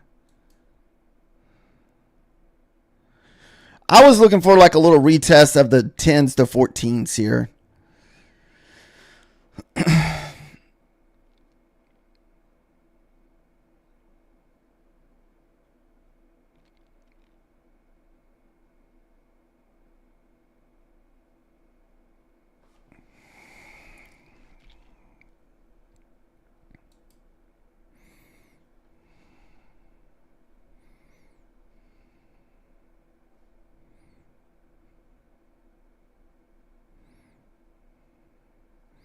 All right, we still got a minute and a half left on this candle.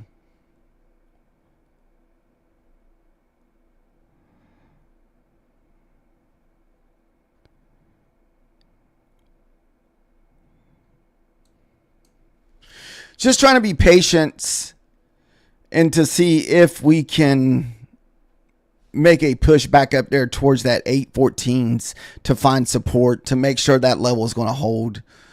So what'd you do? Just went long and put your stop loss here at the 97s.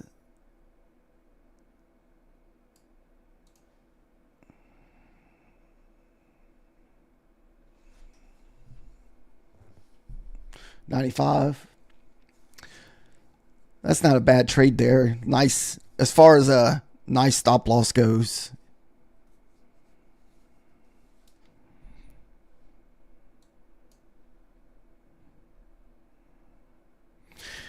You got 30 seconds on this next 5-minute candle. So this next 5-minute candle may give you your little pullback.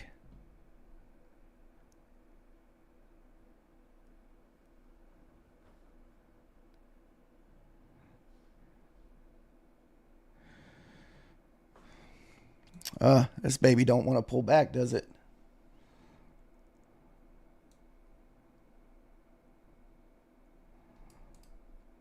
Come on.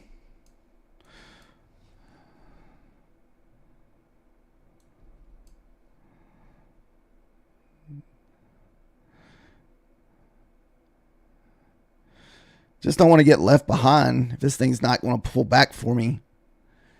Come on, give me the 10.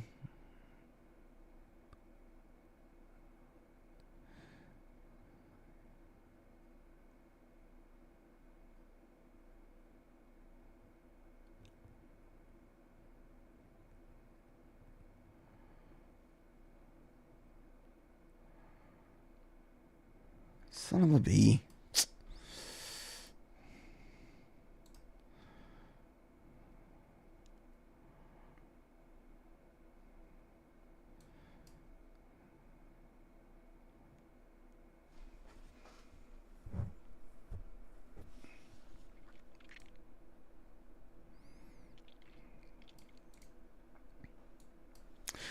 Just trying to be patient here and wait for some kind of pullback, guys.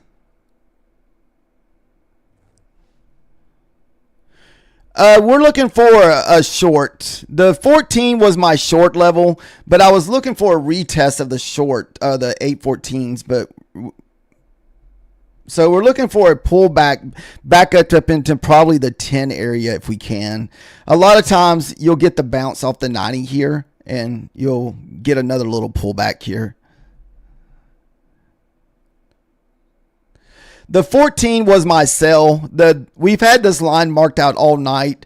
It's just we were hoping to get a better looking retest where this candle pushed through, then this candle did a little retest. And the reason I didn't jump in it then because of this, because this broke through earlier, then as you can see, it went all the way back through it.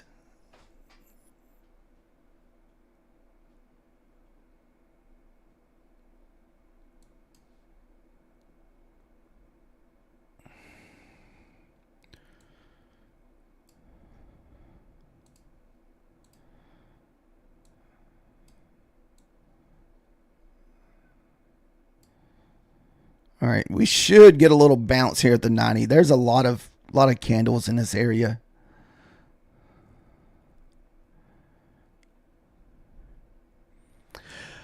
I'm only going to go in if we get a pushback up there to retest in the 810s. I would think that we'd want to get a bounce back up because it's about to hit all this resistance here.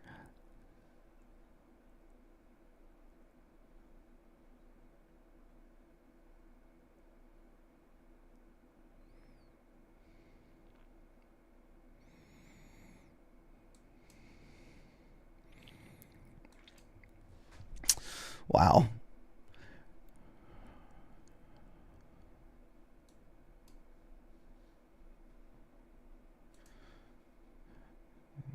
Come on.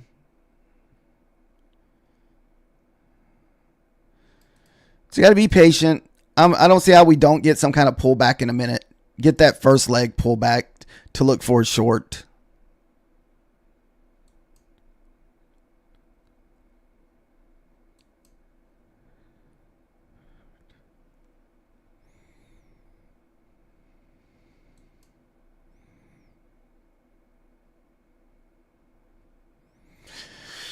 Man, I didn't expect us to sell off, what, 15 plus another 25, like 40 points. So we got 1 minute left on this candle here. So hopefully the next candle, since we have so much resistance in this area, we can finally get that pushed back up. And like I said, the 14 is going to be kind of the line in the sand area.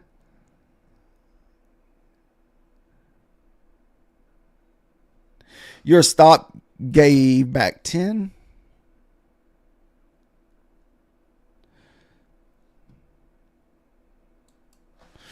And plus, a lot of times, if you hit the, say, 75, you will most of the time push back up into the whole number also. If you like to trade the whole numbers.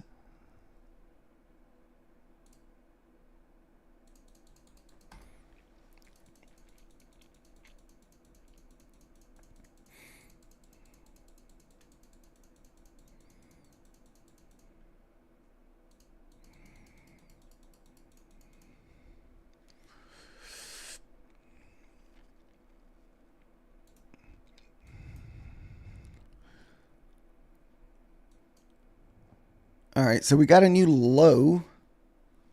And why is that?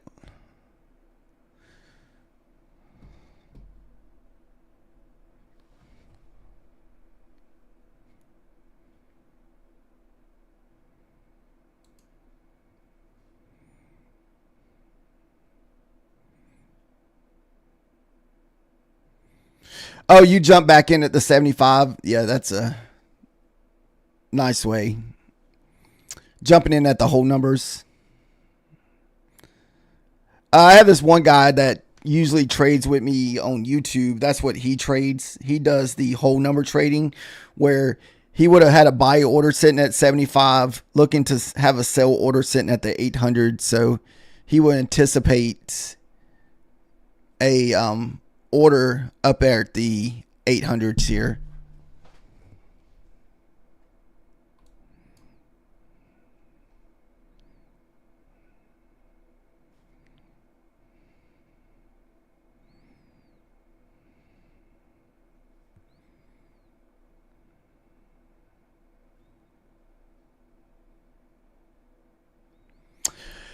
Yeah, I did a lot of paper trading when I first started. Or sim account. I would be trading like a sim account and an eval.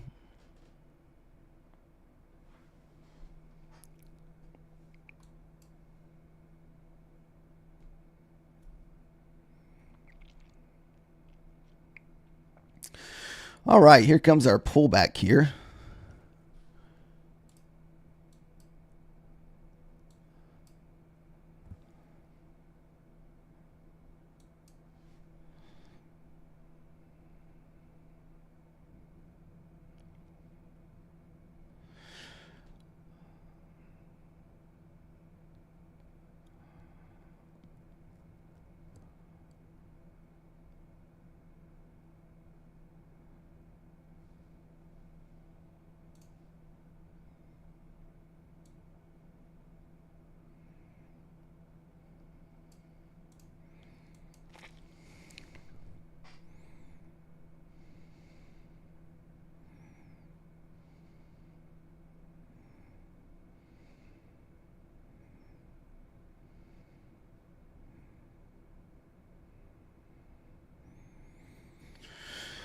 I'd like to see this sell pull back up into the 50% of the range. That would be the ideal pullback.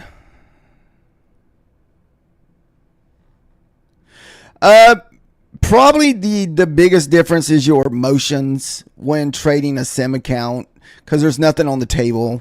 Then, or the emotions is going to come from if you're trading like a cash account or a funded account that you have a little bit of money in the game. That's usually the difference between the accounts. So most of the time people will kind of go through phases where they'll try to master the sim. Then you'll struggle with the sim accounts. Then you start getting really good at the sim accounts, and then you switch over to your funded accounts, and then you kind of go through the same thing with the fundeds until you finally start getting comfortable with the fundeds. And I don't even feel like I'm that comfortable with my fundeds. I still struggle with funded accounts sometimes. No, I use Ninja. No, I've never used TradingView to trade.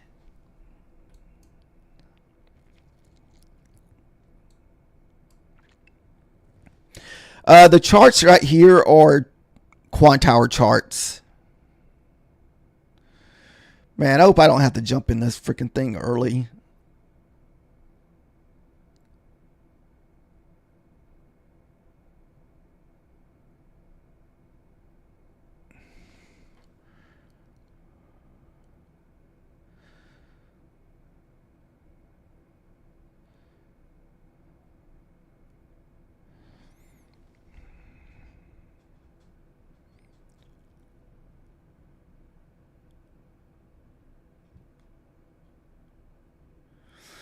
I've heard of the Ross Cameron, but I've never watched him.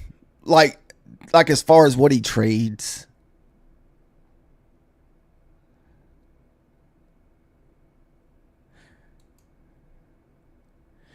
I know they used to do a trading group. I think they were the ones who got in trouble for. Yeah, I want to say he was the one that either got sued or he got in trouble because they were manipulating penny stocks in like discords or private like rooms that you would pay for. So I think what was going on there is they would make a bunch of people buy into a stock and then they would sell it before they told their community to dump it. So they would make their money, then the people that some people were left holding the bag. Yeah, I don't know the whole story. I know very little about it. I think I heard somebody talking about that one time, but I don't know the whole story. I just know the very basics of it. I just know it had something to do with penny stocks. I've only heard of him through Methodical Man. Methodical Man used to watch him. And that's who told me about Cameron. But that was way before all that other stuff. What's up, NWA? How are you doing tonight?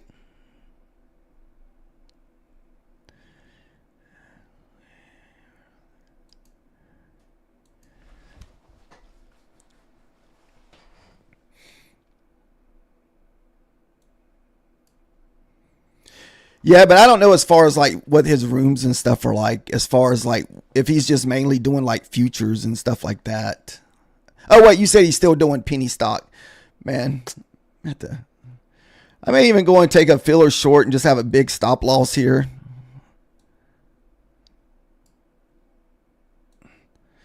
If I have to take drawdown, what we'll do is just add back into this.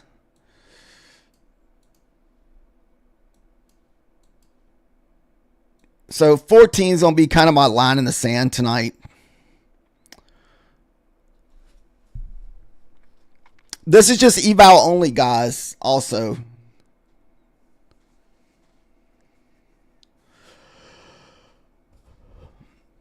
So if it pulls back into the 50 or 60%, what we'll do is we'll add to our position.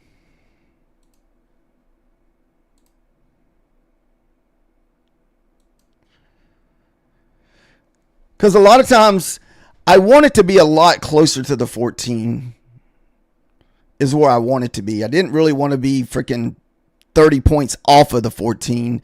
So I'm hoping we still, maybe if we get the pullback, we'll try to add so we can get a little bit better position. Because I wanted to short the 14s. That's the area that we've had marked up all night. But I didn't expect this like sharp price movement to the downside to happen so fast.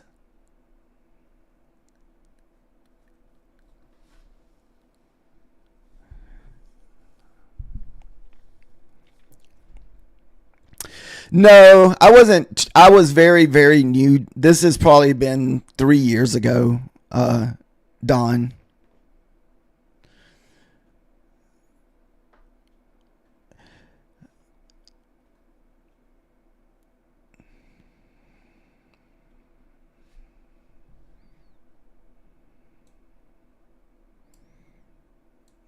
this up here at the top.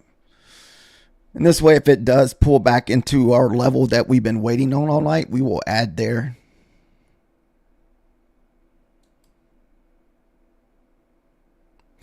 Now, this is just 2 micros, guys. We're not in this very heavy at all.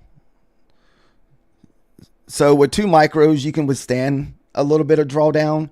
Like I said, I can't over leverage these accounts because they're very small accounts.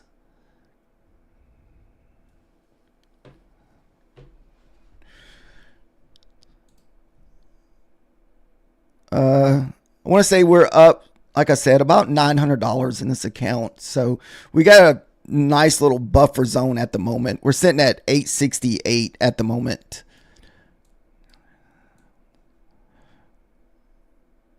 Did I take the... Damn it, I might have took the trade on the wrong account. Son of a B. I did. I took the trade on the... I took the wrong one. Sorry. Dang it. I forgot to switch it over. Dang it.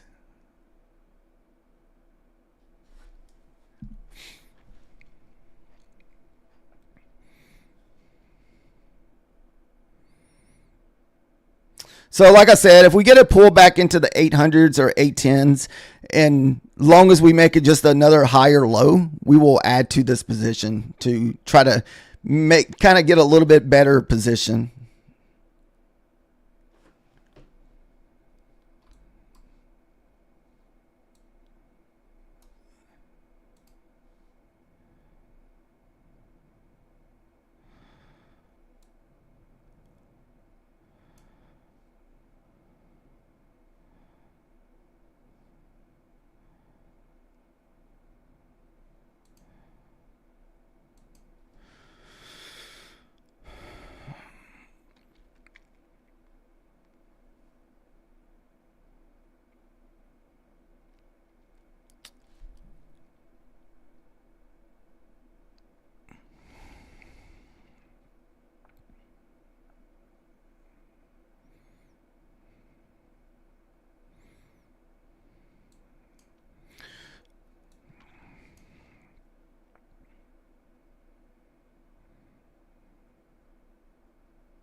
That's annoying that I chose the wrong account tonight.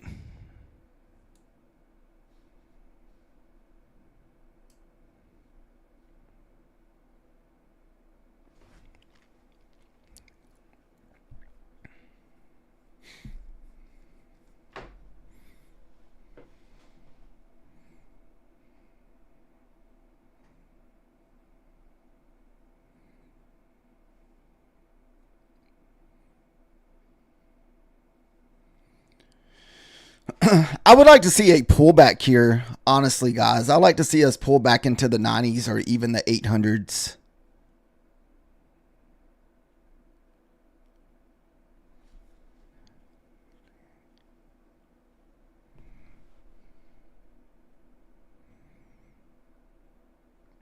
And the reason why is that's way we can, because I still believe that the 14 is going to be the resistant line here tonight.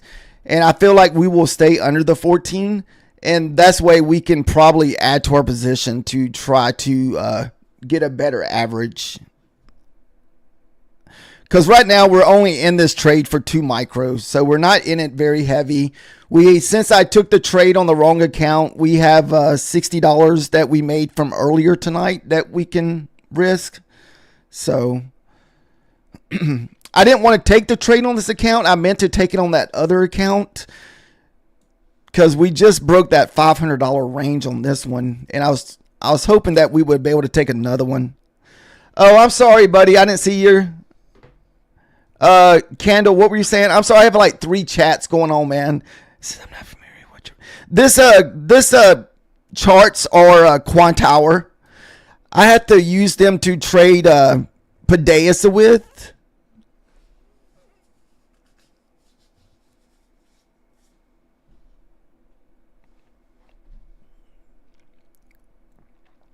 And they're the only ones that I trade on the Quant Hour. And I don't usually trade Quant Hour in the evening. Yeah, I'm sorry if sometimes I just lose track of the chats, man. I don't mean to.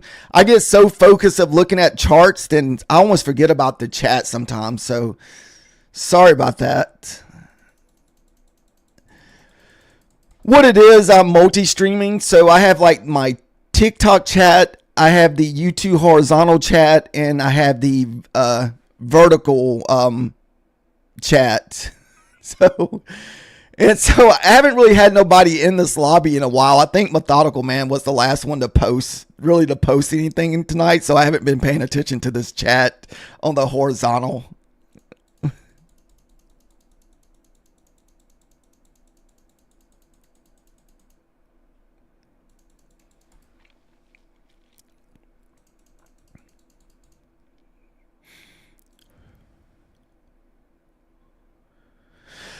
It's just more or less for practice because I want to get better at trading the Tokyo session. And mostly what I trade is mainly off of levels because there's not really a lot of breakouts or anything. He ignores me too. What's up, Chris?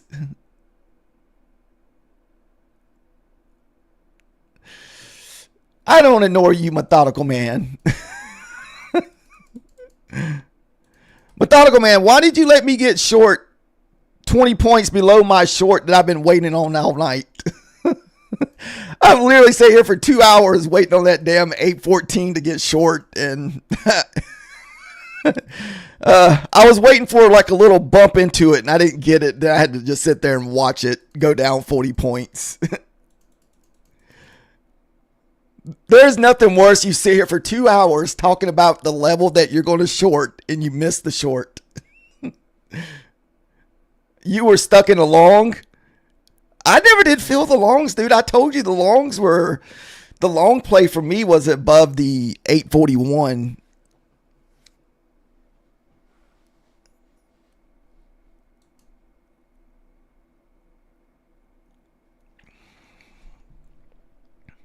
And the short was 814.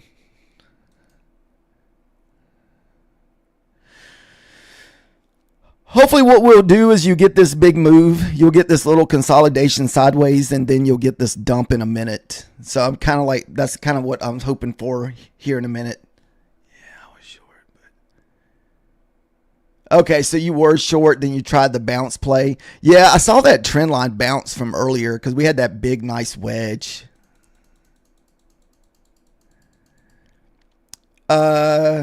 SPC stock?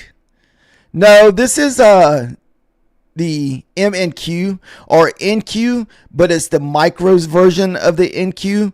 So if you trade the NQ, it's $20 a contract. If you trade the micros, it's $2 a contract, and you can trade whatever. Like I usually trade like 2 contracts, so usually I trade for like $4 a point instead of the 20. Just because these accounts are too small to trade for, too small to be trading $20 contracts.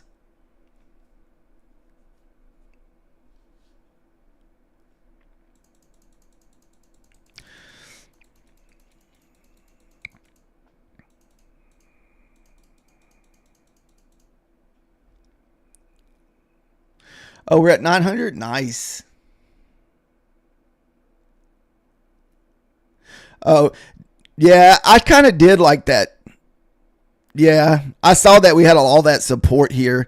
I think if we run this, it'll take all night long. My line in the sand here, candle, is going to be 814. So I'm okay with this pushing back up to the 21 EMA here and maybe adding one more contract to this. But as long as 814 holds, I'm going to be short bias all the way. A lot of times, if we sell outside of that PM session, you'll pretty much stay out of there until we get into the London session. So it could stay below this 814 all the way until probably 1 o'clock. So hopefully by then we can get a nice push down.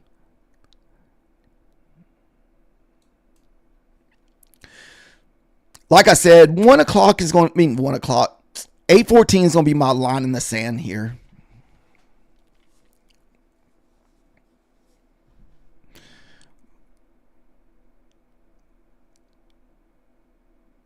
So if we push back up and we start going through the 8:14s, that's when I'll consider closing this trade.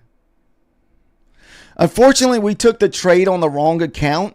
We actually took the trade on the account that we had one winner earlier tonight. So if we do take the loss, it'll just take our profits away. So then it'll be pretty much back to kind of a little over, not quite break even. I think it'll still be a little bit of a loss, but it won't be as bad if I had just took the whole month.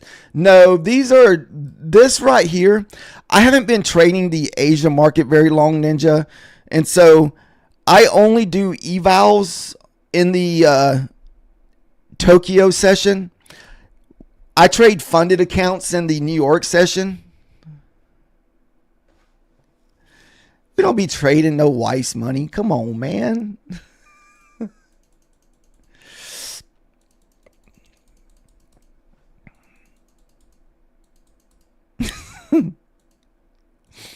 We need to trade some of Methodical Man's money.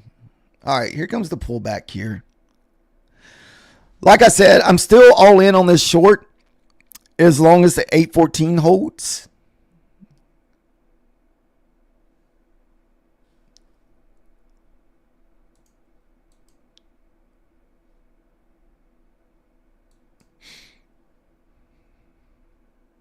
The wife's boyfriend money.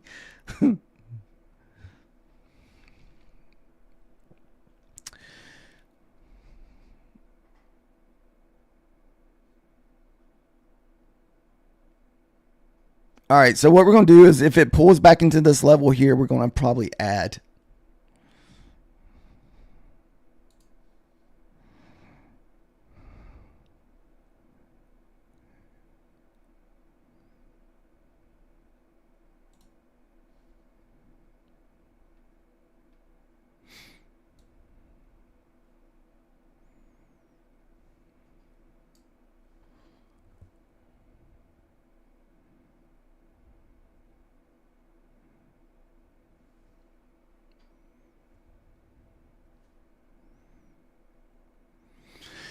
If it doesn't pull up there, we won't add. We're only going to add if it pulls back up into like the teens or around the 810 area or where the 21 EMA is at. Because I'm not going to add when we're, only 5 points above. That really won't make much of a difference as far as my overall position goes.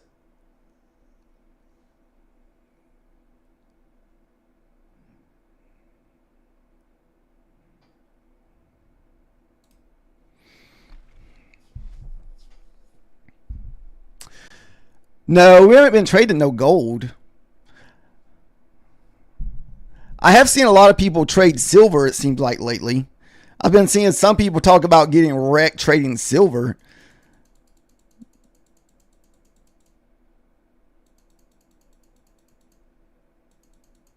To me, I find it scary that silver is going up like that. I don't know if it's because that's just going to make, everything so much more expensive when it comes to like electronics.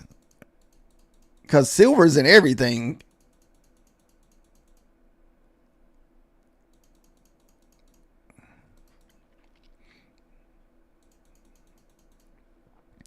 To me, I thought that's the reason why they always kept silver compressed, like where it never matched up with gold, like where they never went up equally, so that it wasn't cost so much to, build all of our electronics.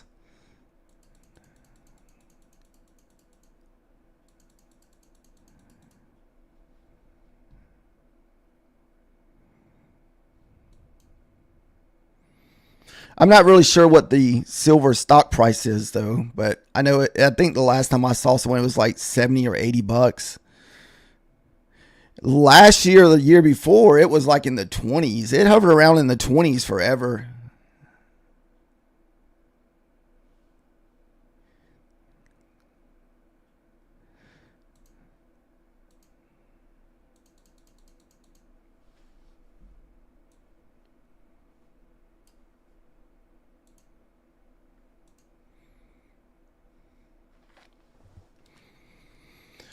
Yeah, thank you guys for the likes and subscribes tonight. We're one step closer to getting to 1,000 subs.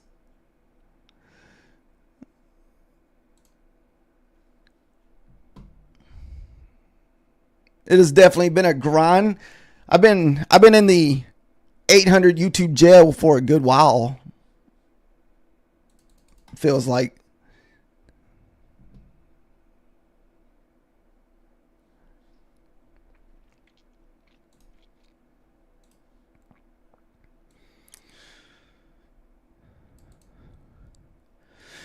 So this is turning into a nice little, hopefully just a nice little pullback for the next leg to hopefully push down. So kind of making another little lower high here.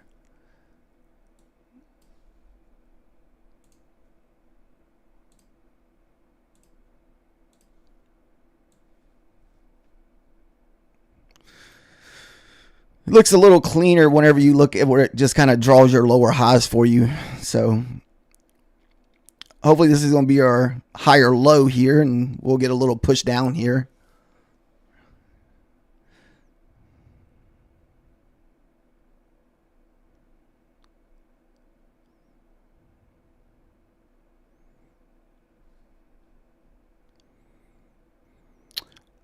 Thank you guys for the likes and follow. Funny.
Oh my goodness. Bitcoin's back to 91,000.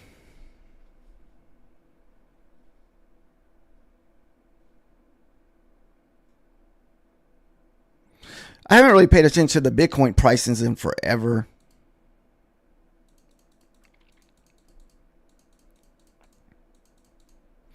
I think the last time I lost out on a lot of money on crypto is I had bought like, I want to say I think I bought like, I want to say, and I took my money out kind of early. So I lost like several $1,000s. It's whenever Bitcoin went from 50 cents to like $2. No, not Bitcoin. XRP went from 50 cents to like $2. And I had bought like, I think 500 XRP.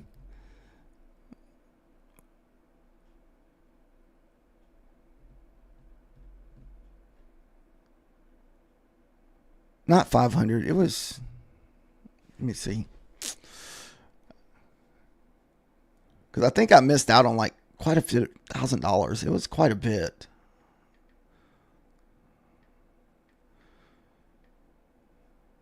Yeah, it's whenever it got up to like the $2, $3 range.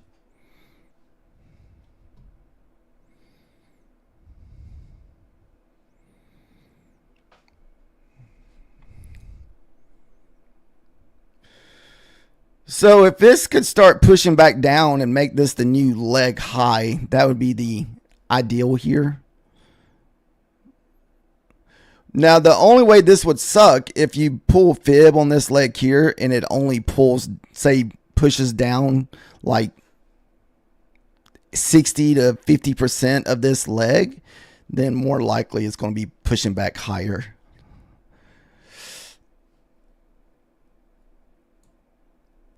Let's see.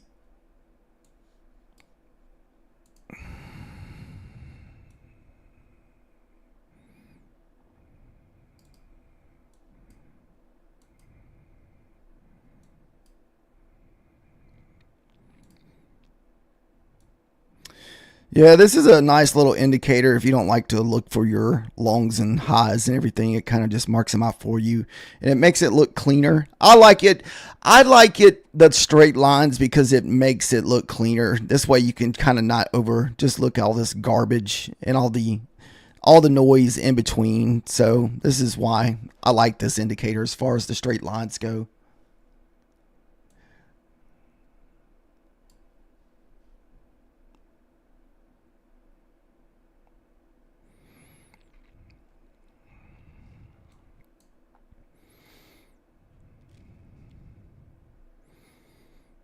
Good.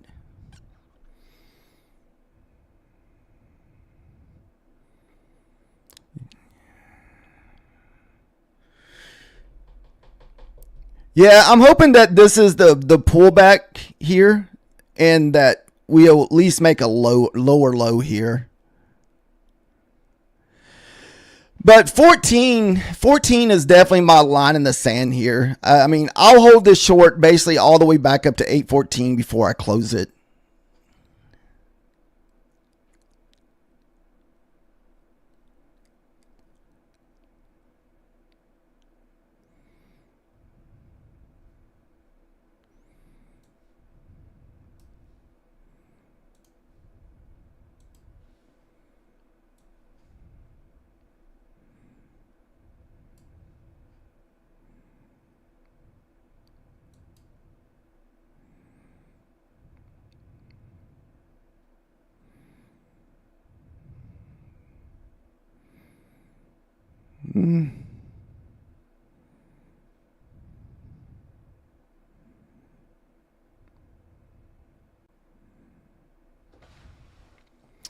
Yeah, you really want to see it sell the 100% here.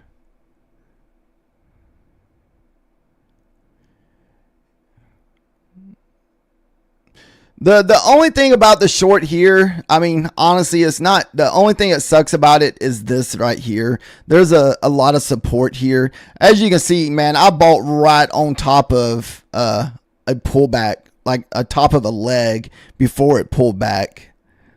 So yeah, I'm about to call it quits too, man, because we've been on here for 2.5 hours. I might, like, my eyes are super heavy.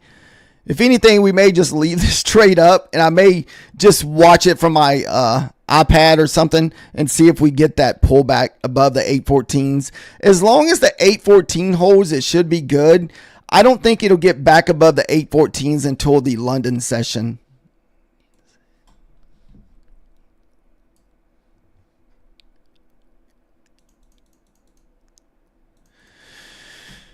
And if I can hit my first target at the 73s, we will just take our last position and put it here at the top of this leg here.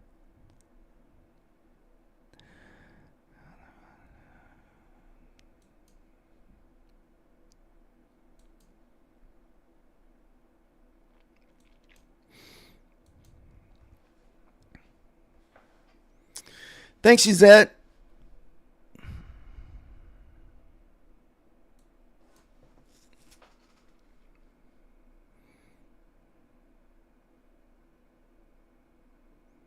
The highs are in. Oh, you're thinking we're going to be getting a big sell-off finally? We're just going to be dump fest for a little while? Or a nice grind slower?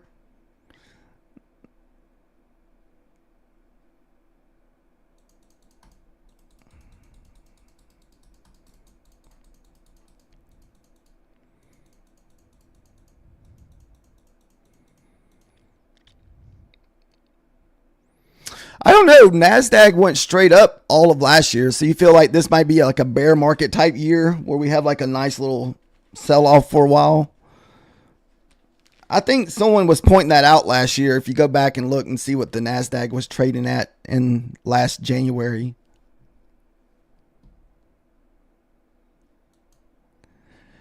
Or last month or something, they were pointing out where the NASDAQ was, where it opened at in January of last year.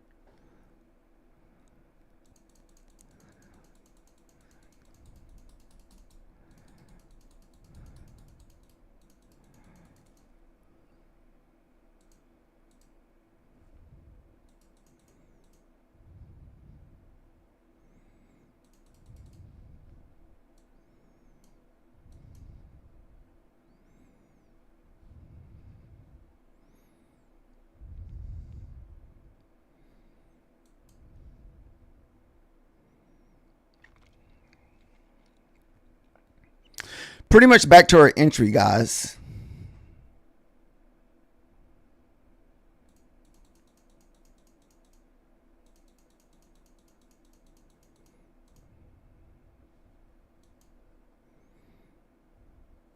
I'm trying to hold off and see if we can hit our first target.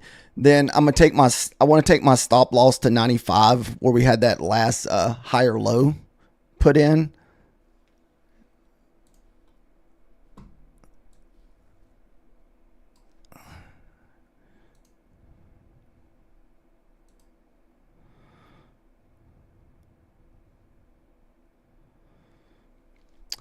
I'm just hoping this doesn't end up being a pullback in itself. That's the only thing that has me worried. I want to see us run this low to kind of get a lower low or something like that before we get the pullback.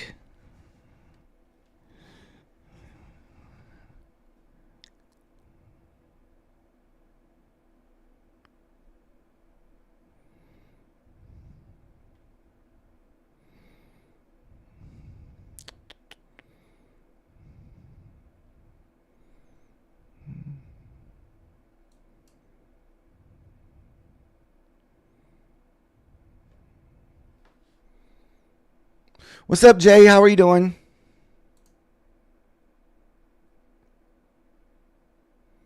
Jay Sharam? Sorry, I thought that was somebody's name, Jay.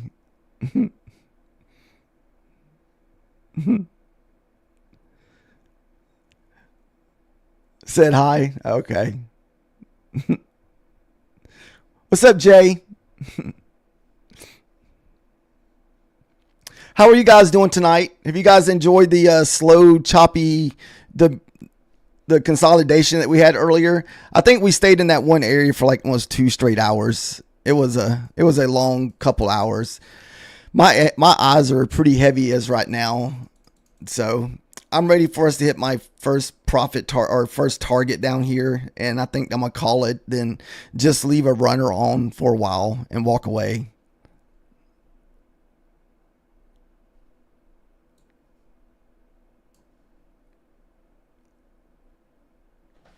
And see if we can push those lows from overnight from the previous night.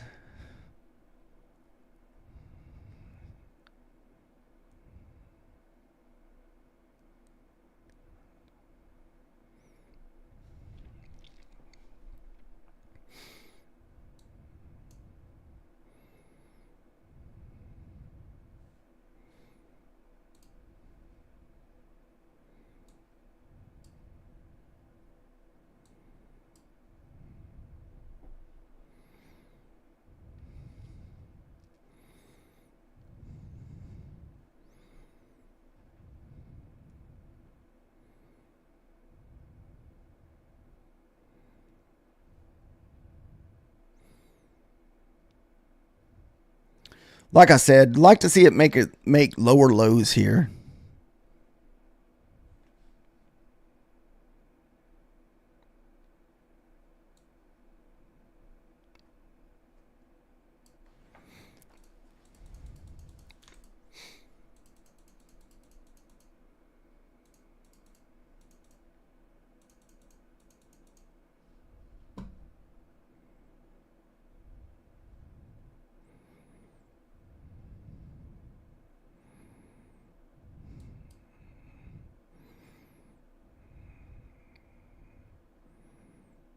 Come on, Nasty Naz. Get on down there.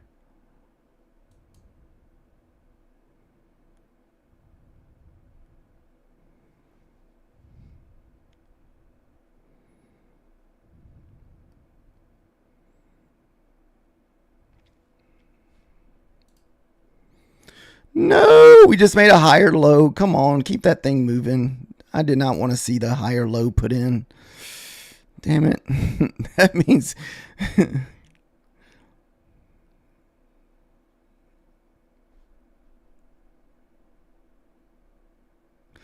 this thing could have a bigger pullback. Son of a bee.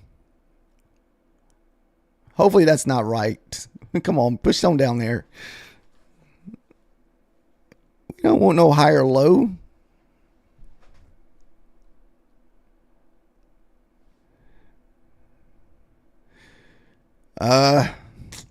We're about to have a new candle. I do not want to see this candle flush back up to the upside.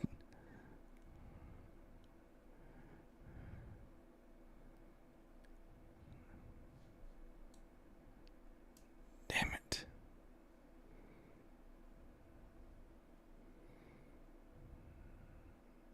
All right, 16 seconds for a new 5-minute candle.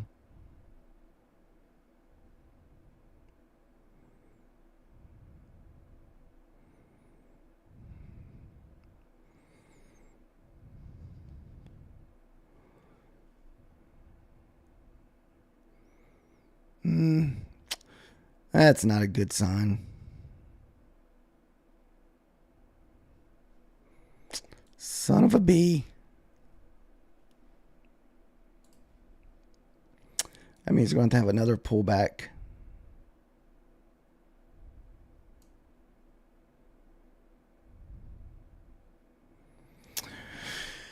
Yeah, I was debating if I should even got out of that because I knew once we got that higher low print in there and that next 5-minute candle printed back above my opening, I knew that we're about to have another pullback. So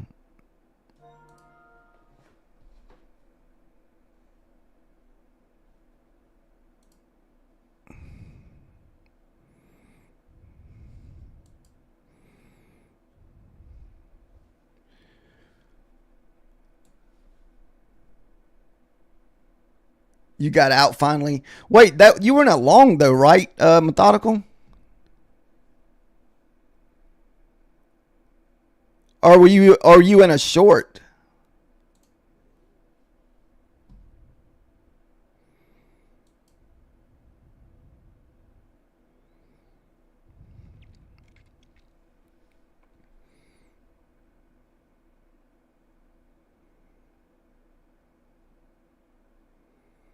If we lose the 80, it should tank for sure.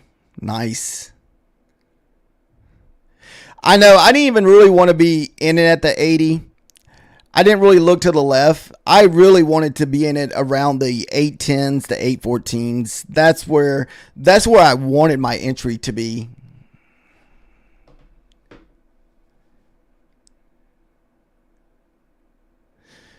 Yeah, it already gave up the 25. Yeah, I know, man. I didn't like I was looking for, I don't know why I waited for a better pullback. I should have just jumped on in. What worried me was that same move that we had earlier whenever we lost that 814 methodical man. I didn't know if that next candle would shoot back up through it, and it did not. It just dumped off within like seconds. So that's why we didn't take it.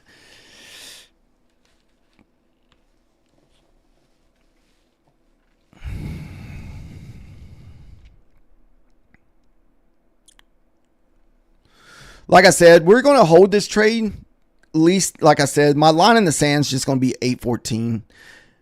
I think before the London session starts, we should get a nice little sell. You're in a short on your MES.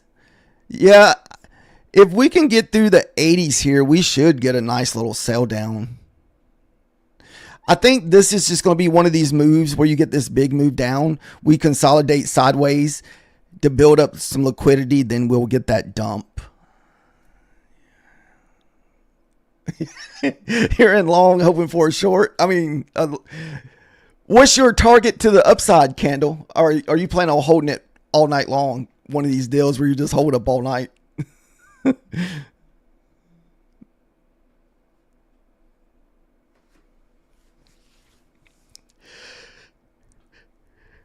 Oh, if I could just get my 10 points and go to the top of this leg, I'll be okay with that. The only thing I wasn't a fan of is whenever I saw this make this higher low here. So let's see. Let's see what happens. Make a low here. Low. Higher low. It may still get down there. It's just 804.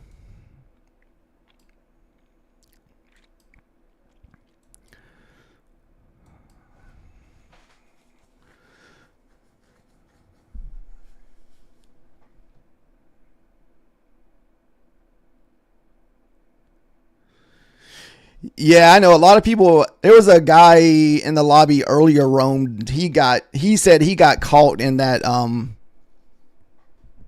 flush. I guess he was long and he got caught in that flush, that China news today with the Nvidia news. I'm surprised China didn't wait till the Nvidia earnings to release it. Release it like minutes before their earnings. Shoot.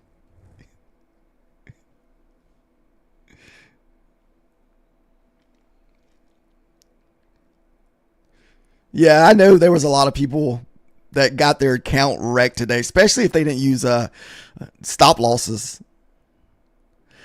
Luckily for me, I was in a short when that happened. I was taking a bounce off of the 900 level, and I was in that thing for a mini. I was in it for 10 micros looking for 10 points. As soon as I hit my 9 points, that news popped and it dropped down like 90 points. And luckily I was able to, I think I picked up like an extra $60 on my fundeds because I was in a funded trade when that happened. Because there's no way that thing would have respected your stop loss. It would have just blown through your stop loss and you would have took a massive loss.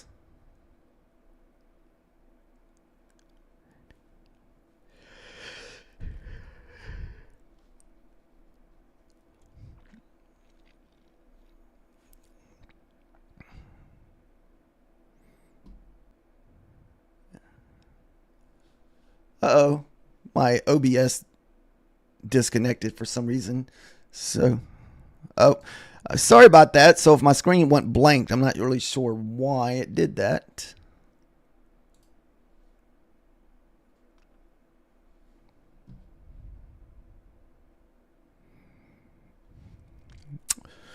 Ooh, so close.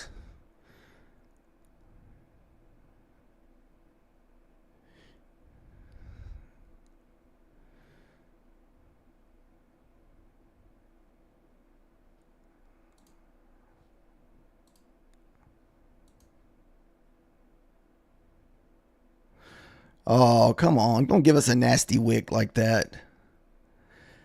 No, fish lips. You missed you.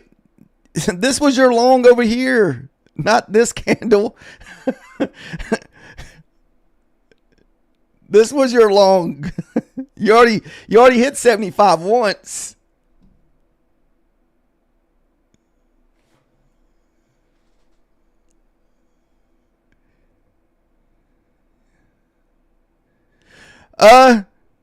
NQ's been good. You know, sometimes it has its insane days where it just wrecks you on the crazy movement. That's the only bad thing about the...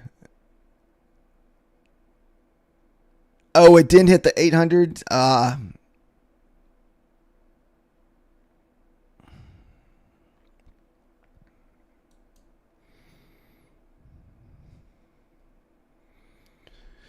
It was pretty good today. The only thing that messed up people today wrong was that China news getting released. Other than that, it was a decent trading day. I missed my trade this morning. I had a setup at opening because most of my funded trades are taken in the opening range, and I couldn't pull the trigger because it was like a all freaking stick candle, so I didn't pull the trigger. Because I've gotten burned on these big wick 5-minute candles before, so a lot of times I'll stay out of them. Then what sucks is after it got finished printing, it went up like 100 and something points. So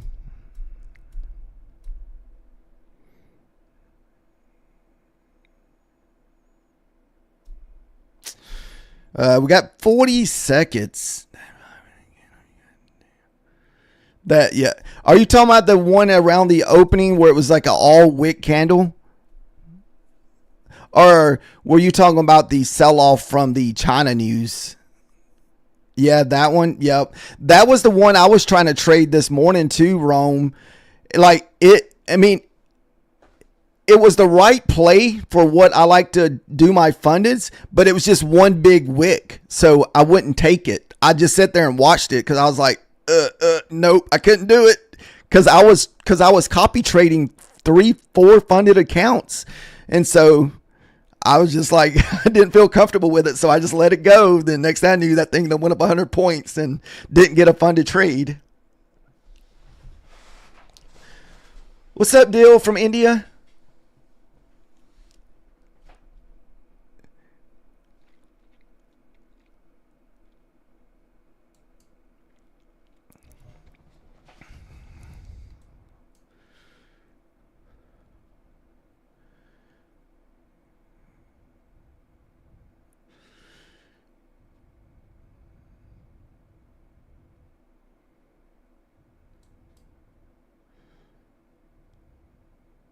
So close.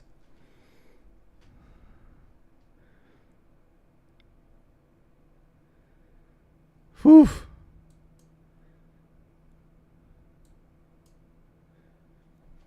Well, I wouldn't have got stopped out because I would have had my stop loss at that low. It was more or less about the entry. I just didn't get the entry.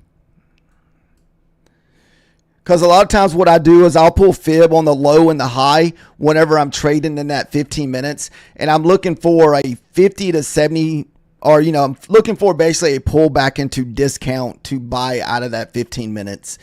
Preferably the 60 to 76% range. And it did that this morning. But like I said, it was, like you were saying, it was an all wick candle.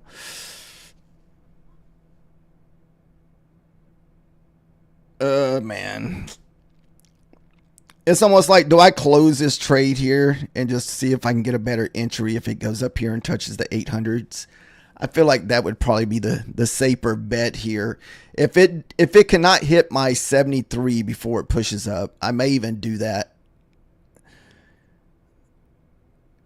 Because right now we're up about 5 points.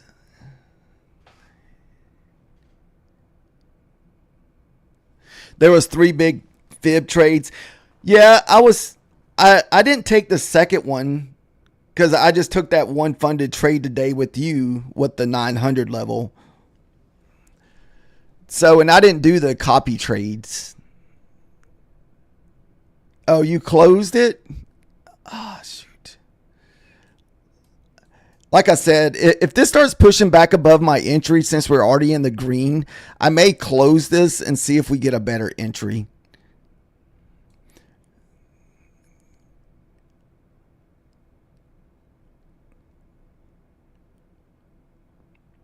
Because I don't want to sit through more drawdown here.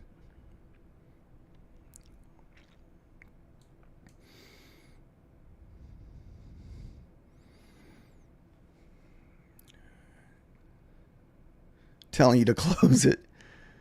I'll wait for it to get above my entry. If I see it like in the 84, 85, we'll just close it.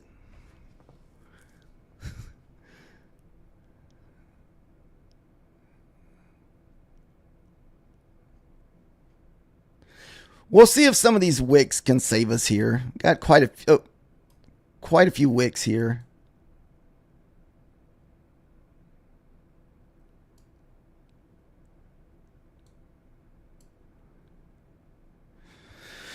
All right, guys, we're going to probably close this once it hits about the 84, 85 area. We're just going to see if these wicks will hold it up some.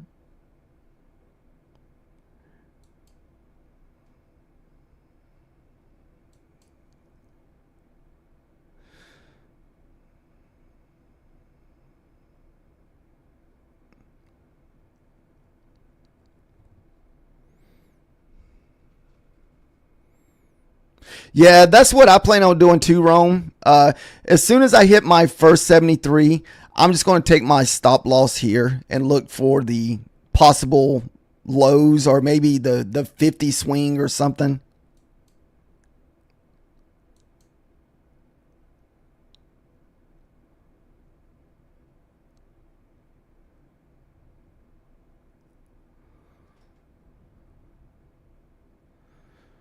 Oh, it's just so close.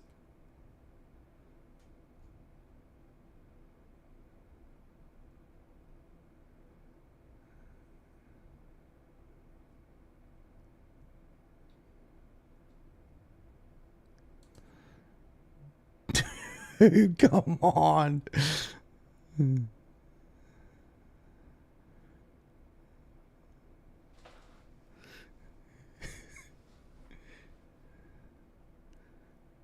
All right. No, new 5-minute candle. Nice. All right.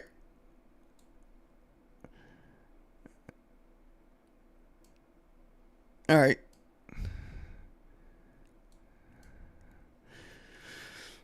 I don't know if there's any chance that we run these lows from overnight. I mean, that's still another 50 points to the downside.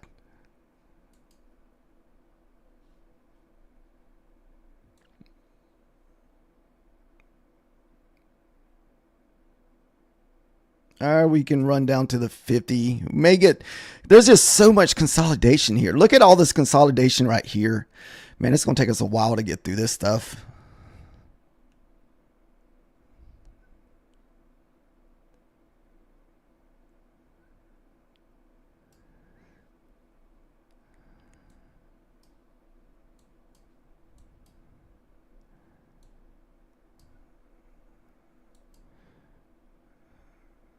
All right. We're just going to leave it like that, guys, and just look for like a nice little 30-point move.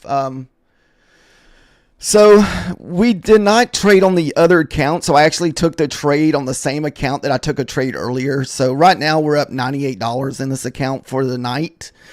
If we hit that one, if we hit this 53 here for this 30-point trade here, it should push us about 120, 130 bucks for the night.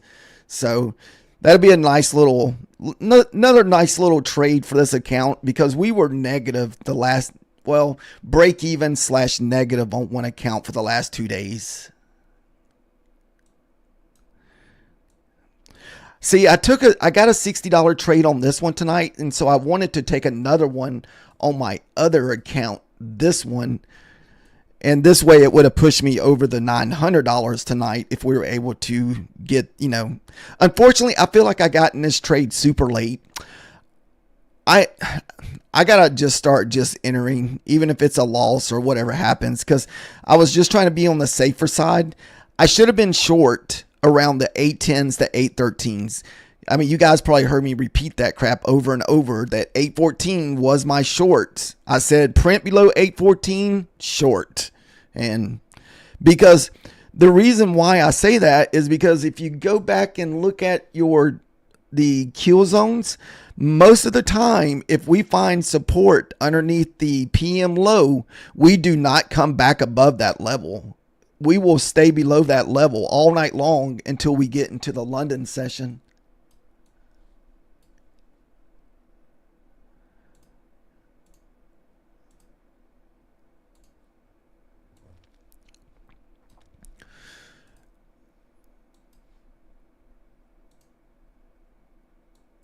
So we just broke through the London highs from yesterday. So now well, shoot, man, can we push the London lows? I'm tempted to put that shit down at the London lows.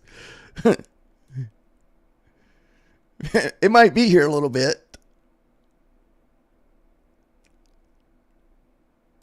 All right, we're going to shoot for the London lows from yesterday.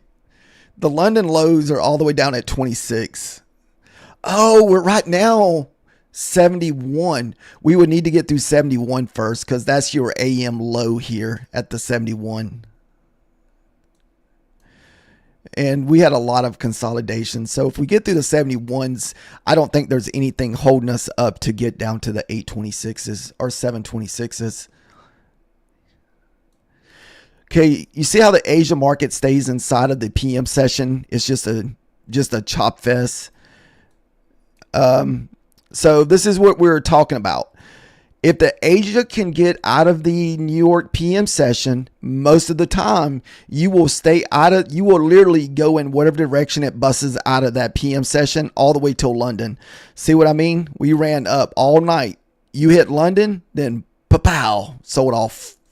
That's pretty much how it goes.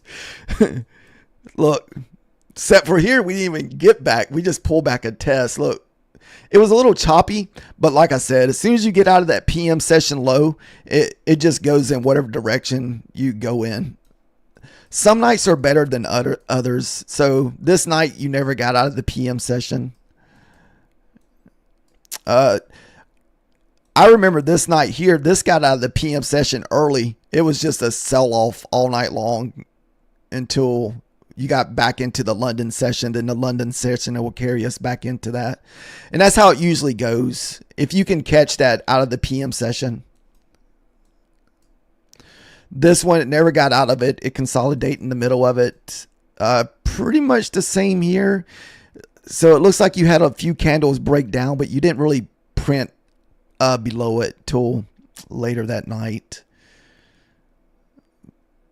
It looks like it hovered around it quite a bit, and then it just finally sold off.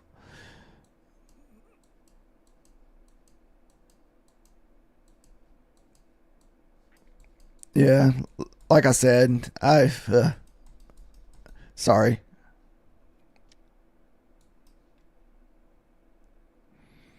So this is where my 814 was coming from to guys.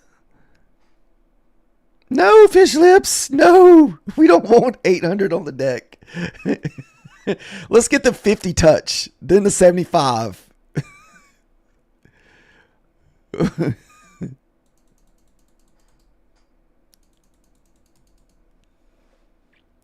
I know it's still at that 75 level.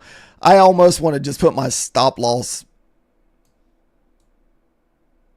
back up here a little bit above the 800s and just risk the profits we made for the much bigger move.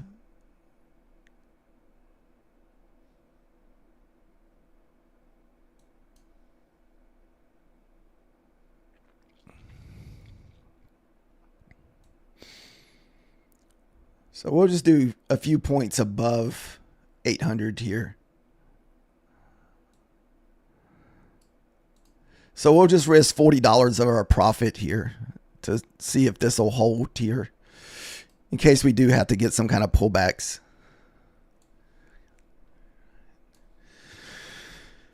To clean up the above.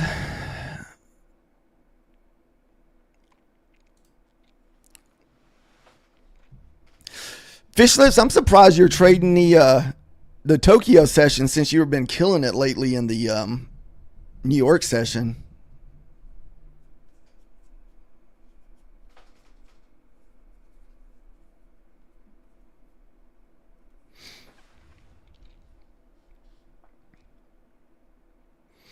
All right, guys. So what we're going to target is we're going to have our target at 733. So this is only if tonight that we run the London lows from yesterday. So this is the 726 is your London lows. And that's what we're going to try to target with our runner. But I'm not going to sit here and watch it because I'm going to have to walk away from charts because, man, we've been on these things since 5 o'clock for like 5 straight hours. I've been looking at charts. And we've been doing streaming for the last 3. So been here for quite a bit. And I'll be back up, unfortunately, early in the morning, too.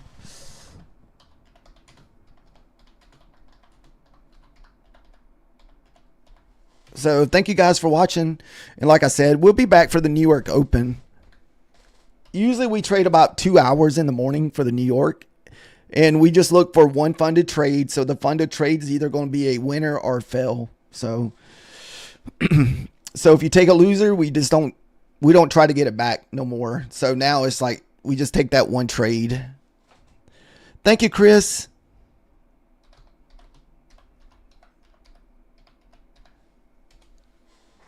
So we've been doing that lately. So I have one aggressive funded account that I've been trading with, and I've been trading 10 micros with. And we're just looking for $200 trades. And I think we're up about $500 in that account right now. So hopefully the trend can continue tomorrow. All right, guys. Thank you, guys. And we will see you guys in the morning.